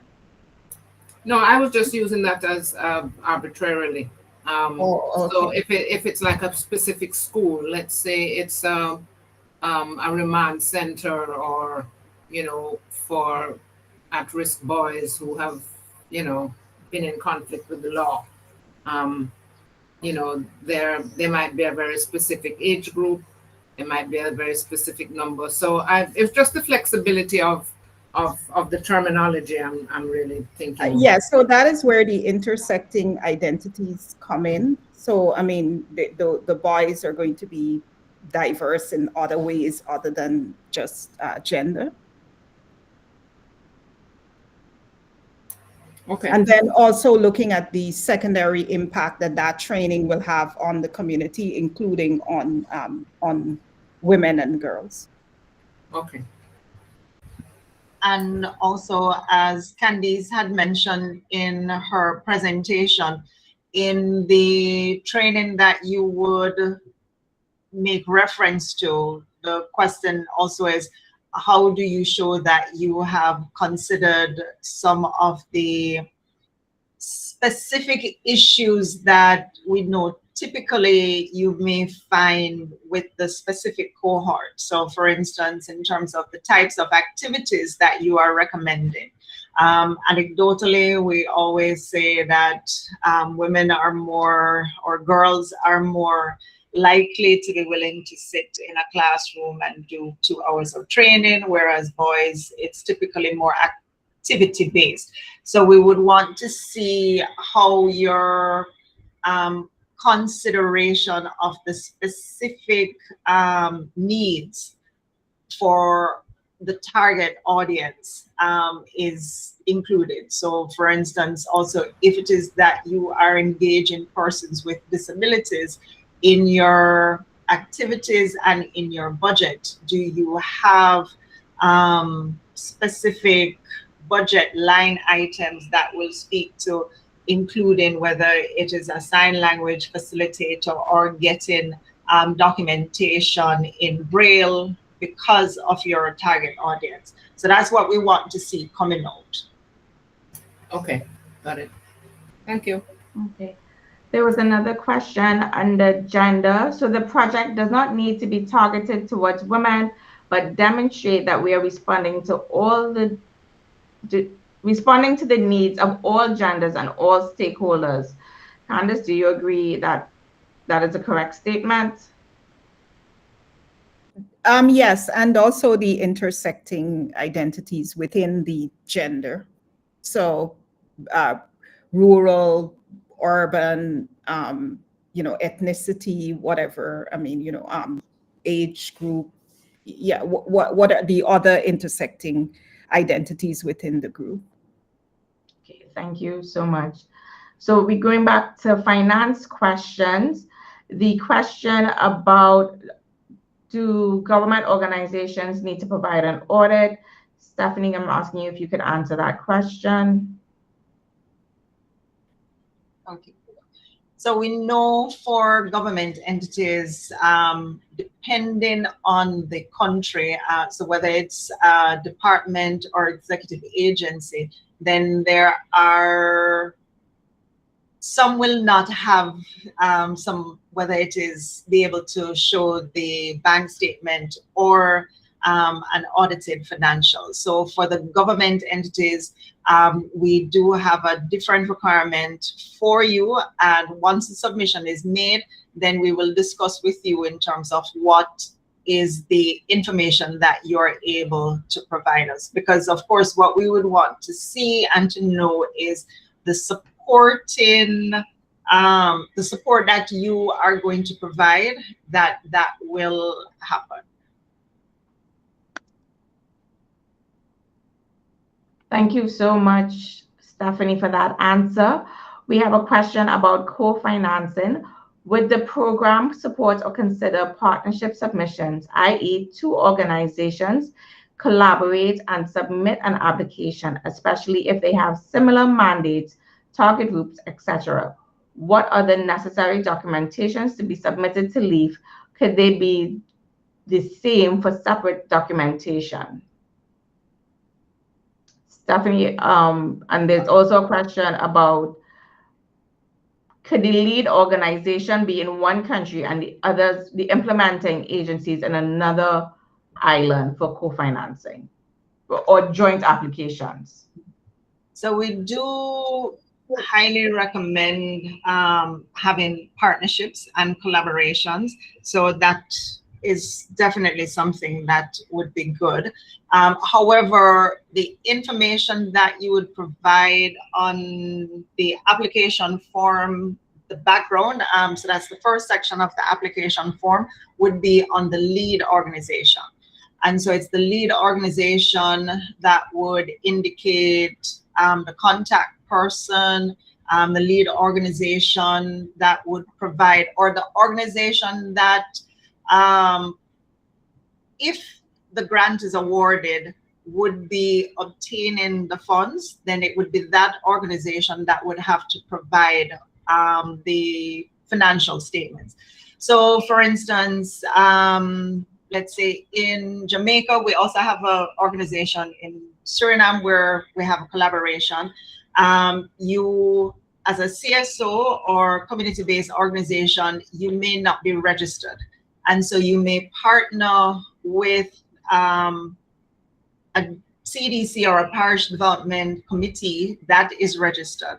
And so that organization would be the lead organization, but they are working with you on the ground in a specific community, right? So the information that would be provided to us would be for that lead organization that is a registered organization, because the agreement, if you are awarded the grant, would be with one organization, and that would be the lead organization.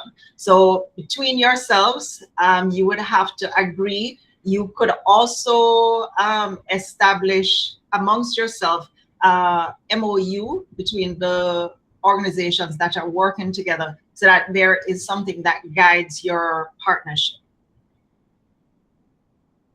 Okay, thank you. As it relates to the organizational strengthening, is there a pillar for institutional capacity building? There is not a pillar for it. However, within your grant, you have 2,000 Canadian that could be used to build your organization's capacity. Could this capacity funding be used for structural development? We do not fund the development, the buildings of stuff, but we do fund if it is that you want to purchase solar panels or other items that help enhance the building that you're operating from. Stephanie, do you want to add something there? No, that's correct. What you would have to show is, as Giorgio would have indicated, how is this a challenge to your operation, and how having this would assist you greatly. So using an example for Jamaica, or a project that was funded in Clarendon, the organization purchased solar panels, and it did assist them after the hurricane passed to keep the doors open and to serve their community groups. So we do look at how it will impact your operations. Okay. And back to the environmental, how many strategies can we work out? Because an IPA can be a lot, and what is the maximum? And might there be any capacity to put in accessible toilets to promote inclusion? So we're not asking you to do the EIP. We are doing the EIP through Alicia. We are asking you to be mindful of how your project will impact the environment and fill out the application form from that side. For the accessible toilet, I believe there would be space for that if that is part of your organizational strengthening for your organization. Is there a specific start date for the projects? We are hoping to have the successful projects on board by the end of the year so that we could have a start in the new year. If an organization has completed a LEAF project, can they reapply? Yes. How many projects are being funded on each island? Stephanie, I would leave that for you to explain how the process will be. Okay, so it will not be the 8 countries competing against each other. What we are hoping for is that we can have projects awarded within each country, and ideally at least 1 each for the small and the large grants. But again, what we are looking for more than anything are good projects. So if it is a case where for a specific country, we did not get an application for the large grant that we feel is a very good one, and there are 2 good projects for the smaller grant, then that's what would be recommended to Global Affairs for their review and approval. Okay. Can an organization apply for this new call if they have an existing grant with LEAF? If you have an existing grant with LEAF or a Canada Fund for Local Initiative grant, you cannot apply for this fund. Will these questions and responses be posted? The recording would be placed on YouTube, and you will be able to relook at the video at your convenience. How can we access previous applicants' successful projects? If you follow our social media. We do have some highlights of previous projects. What are considered public educational institutes? Are private schools not directly funded by the government be able to apply? You have to be registered as a non-governmental agency, and that could be a charity, that could be a not-for-profit.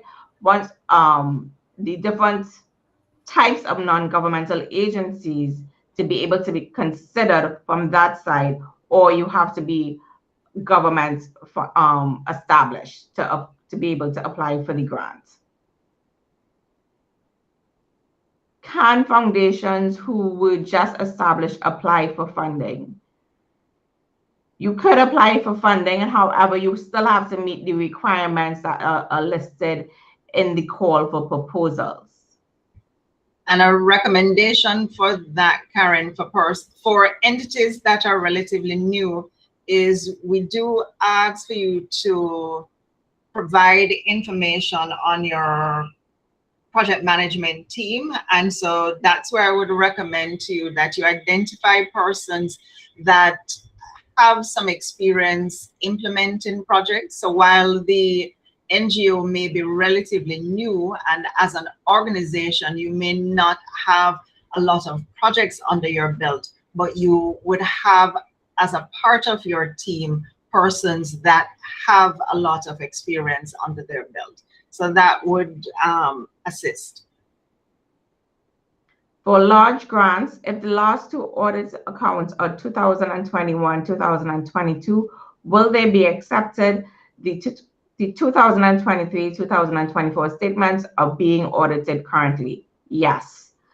How many tranches will disperse for approved applications?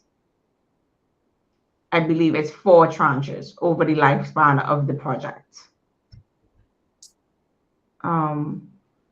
If an organization has submitted a proposal in March for a smaller fund, could they apply for the larger grant? Yes, they can.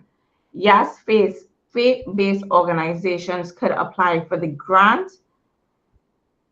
Can the application be submitted to complete an existing project? Yes, it can. Can a community parenting project for at-risk youth be acceptable? Yes. Is there any procurement guidelines that must be observed, or is this country specific? Procurement guidelines if you're successful for the grant? So what we normally recommend is that you, as much as is possible, because we know that for some countries and for some items, there may not be multiple persons available that you can actually get 3 quotes from. But we do encourage that as much as possible, you do shop around to ensure that you get the best price. But we are also looking at quality and then price. So have your technical specifications, what it is that you want, and then compare on the price to ensure that you're getting the best value for money. I note that the call for proposal stated if you're a current beneficiary of Canada Fund for Local Initiatives, you do not qualify for a LEAF. What if the organization is not a current beneficiary, but is accepted for one later or during the project implementation? The LEAF fund and the CFLI fund are in communication, and it would be noticed if the same organization is going to be awarded a second grant from Canada funds. And the decision will have to be made by the organization which grant they wish to keep. Will the grant agreement be issued in the name of the government or the project lead?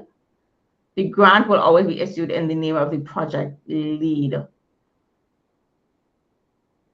What if an organization has never been audited before? Can they apply for a large grant? You can't apply for a large grant if you have not been audited before. Can we view a draft general contract? Not at this time. if we are mostly focusing on digital and business skills, should we include an environmental aspect? Stephanie or Alicia? Yes. Well, go ahead, Alicia. Yes.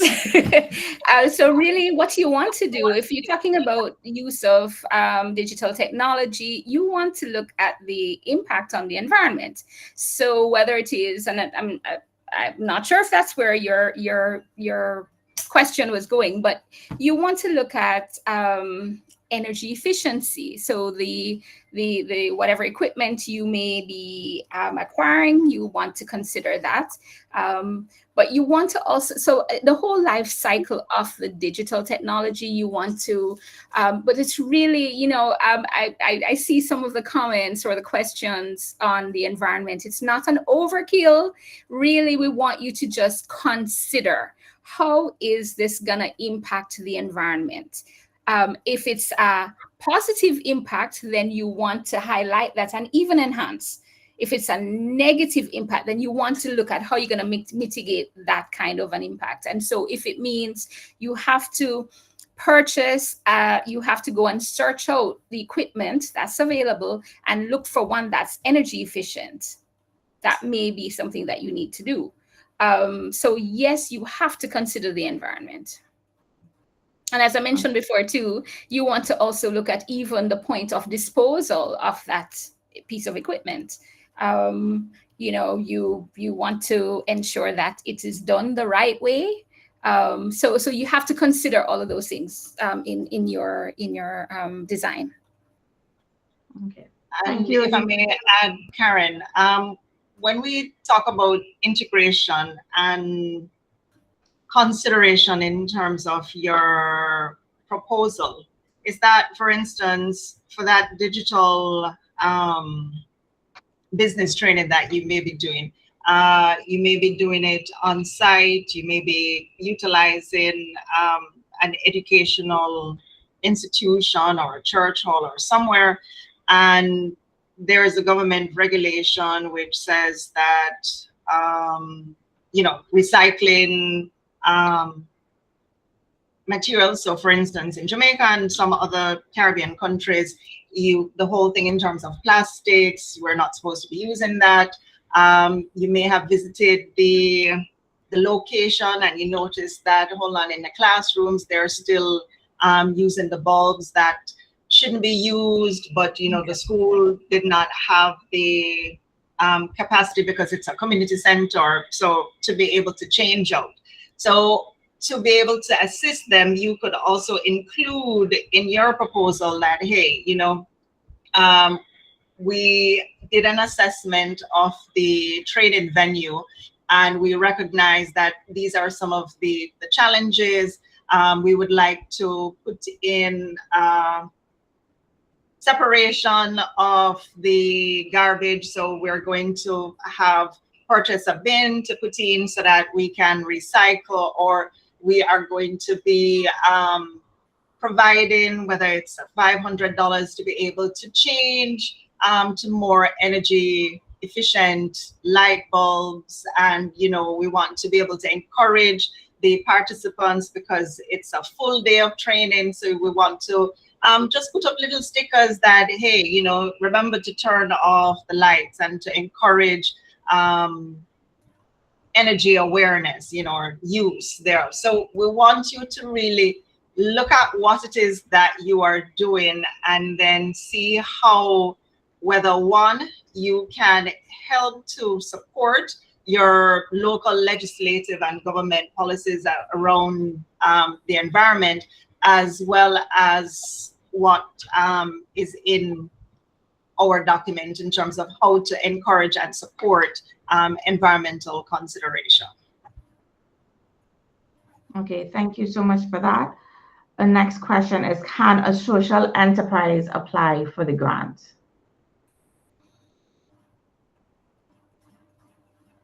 Yes, I believe that they could apply.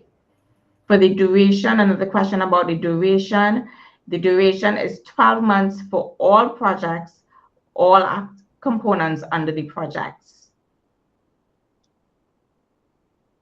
Reach stakeholders. Are you seeking projects that will create a high number of beneficiaries versus a high quality of beneficiaries?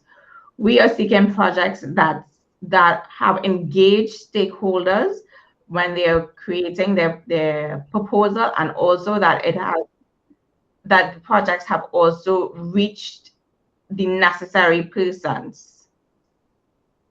So it doesn't necessarily mean that we're looking for you to overextend. If you know that you cannot reach 300 persons, but you could reach 60 persons, we understand that. Can the funds from the grant be used to give small stipends to help you start small businesses? Yes. Is there a specific criteria for what is considered partnership, collaborating, or matching funds? For the large grant, you're supposed to be able to provide evidence of co-financing up to 10%. And we would have to know who the partners are that you're providing the co-financing from. If it is another donor, or if it's another organization, or if you'll be financing it. Stephanie, is there a specific criteria about who the other partners could be, the other donors? No. Okay. The $2,000 for organizational strengthening is part of your budget. Can a private education consultancy service apply? No, it has to be an NGO or government. The deadline for applications is August 15th. The deadline for questions is July 15th. Does Suriname have an approved project? Yes, they have 2 approved projects currently ongoing. We did not indicate if it would be one small grant. Is it going to be one small grant and one large grant per country? We are hoping that it would be that way. The application form is locked. Could you please, you have to download the application form from the folder on the Google Drive. You have to click File, and then you come down and you would see Download, and you go across to Microsoft Word and you press that one, and that is how you would have an editable form. Can the funds be used for existing projects, or it has to be new? It can be used for an existing project. Do we have to submit the team names or CVs? You have to submit, I believe, the names of the persons who will be working on the project. Can an audit for your project itself be included in the budget? It can be included under the organizational strengthening. Will the grant provide funding for repairs, fixing goalposts, sporting equipment, etc.? I believe that would fall under the organizational strengthening section, which would be the 2,000 Canadian. And if it's related to the specific activity, you would have to indicate how it will support your project if it is a project activity. For the small grants, does organizations need to provide any portion of the fund? It is not mandatory for the small grants, but highly recommended if possible. Karen, someone had asked, what are some of the reasons proposals have not been successful in the past? And I would like to highlight, and Georgia had made reference to this, it's very important that there is consistency throughout the document. So sometimes you will find a project goal is indicated, there are some objectives, but then when you look at the activities are not in alignment with what you have indicated as your objectives. And then when you look at the budget also does not reflect what you have as your activities. So sometimes when you look at the budget, in the activities, let's say there was mention of provision of training. And when you look at the budget, there is no mention of this training, or there is no mention in your activity, but then it appears in your budget. Or you may have where they start off by saying that, okay, we have identified as our pillar the upskilling, but then there is a confusion in terms of what are the activities and the focus, and you realize that based on what is being recommended by the proposal, it's more of a crime prevention project. And so that's why Georgia had mentioned in her presentation that perhaps sometimes, work through what your activities are, and then go back and look at the pillars and see which one really applies. And sometimes what we pick up from submissions is that it would appear multiple persons worked on the document, and so there's not consistency. And we have done 2 calls so far, and we have always said, do not wait until the last minute to submit. I know sometimes it may not be possible and you're working on other things, but when you rush to prepare and then submit the document, many times there are errors made, which could have been corrected, but because you are down to the wire for submission, you still have to submit. And oftentimes also, we are not able to move a submission from just being a submission to even one we can review, because we have that checklist. And if you do not submit the documentation that is required, then we will not even look at the application.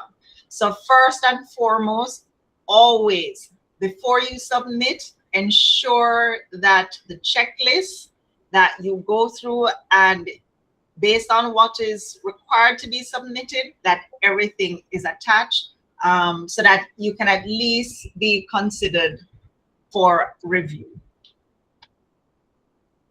Thank you so much for that. And yes, also remember to delete all comments from your team members when they were reviewing your project proposal.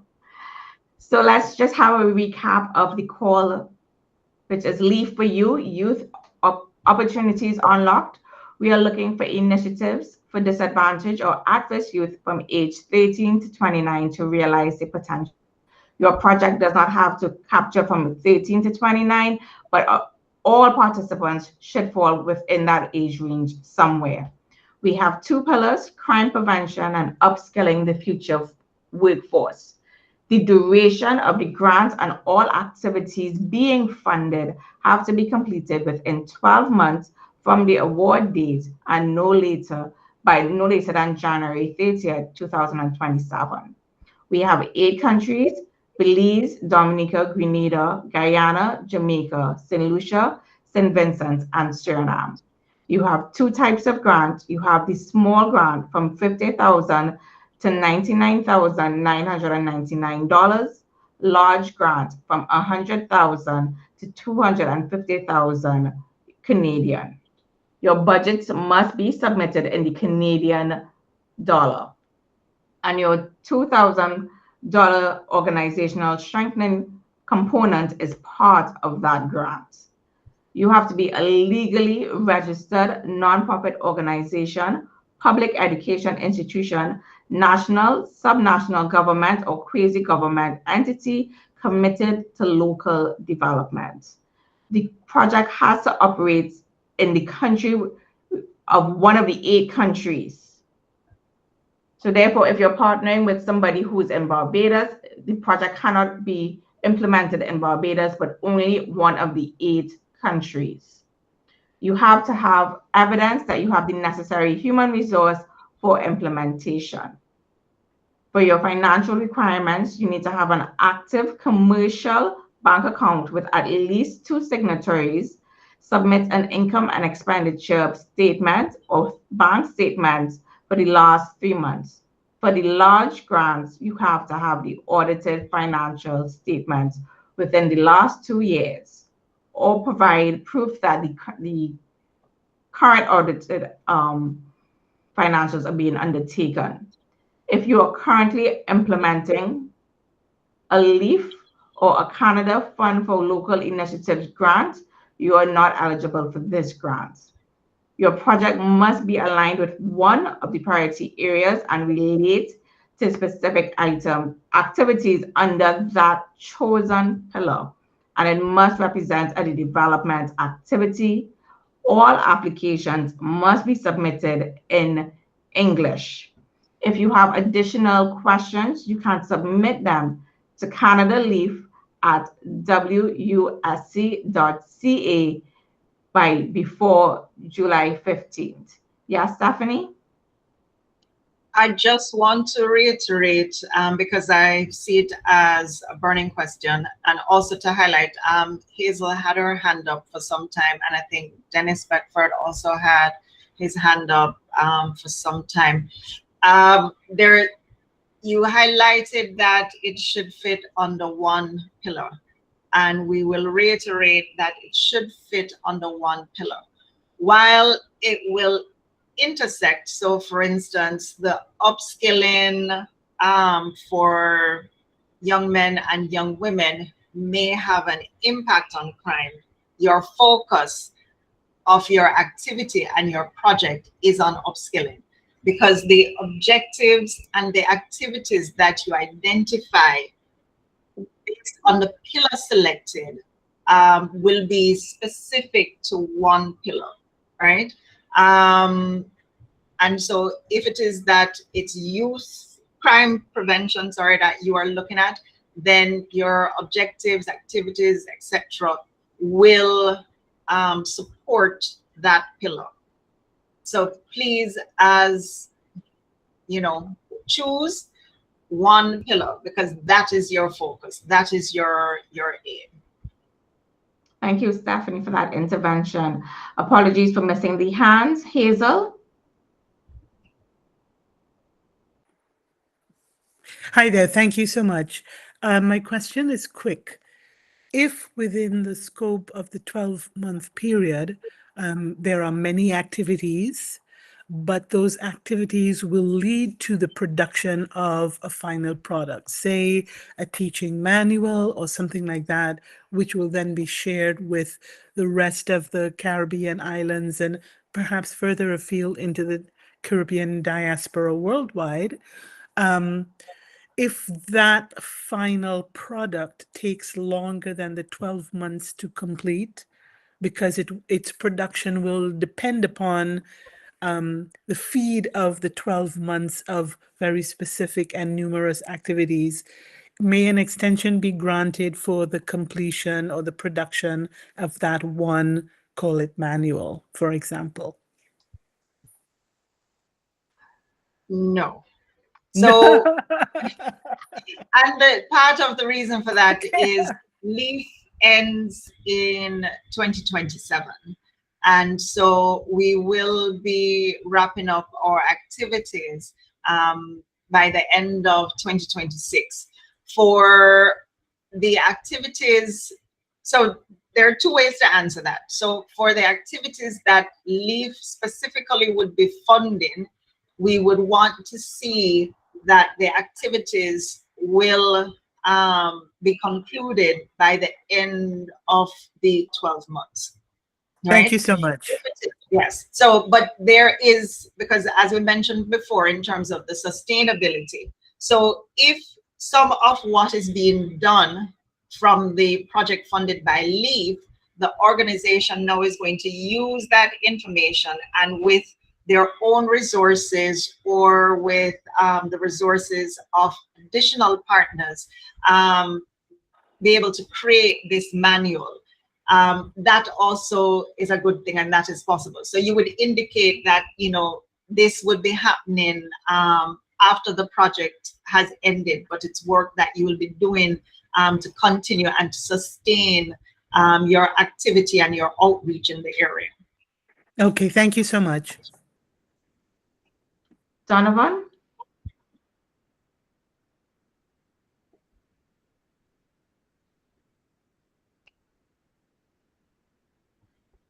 Hello. Thank you for Hello. the opportunity. My question is just quickly this.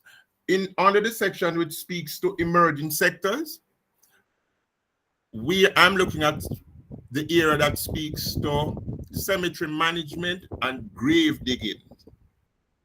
And that's now where there is now an NVQ certification available throughout the Caribbean and Jamaica. The question is, would this fall under the pillar 2 of emerging sector? Thanks.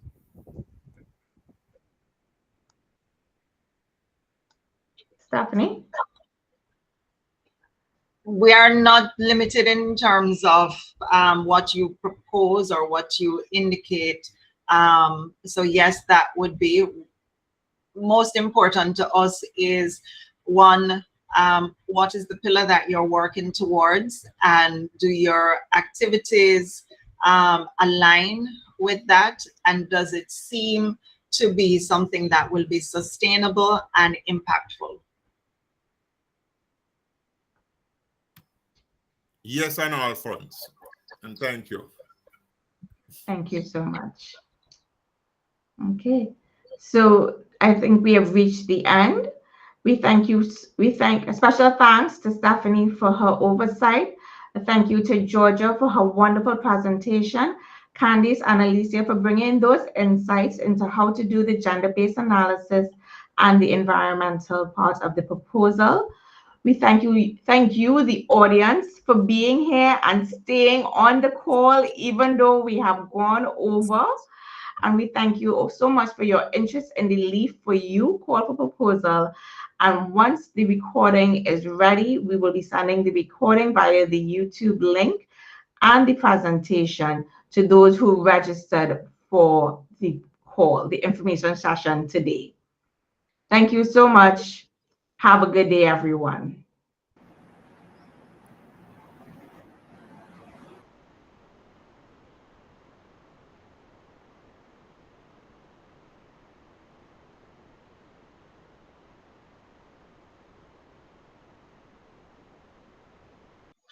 Thank you, and same to you.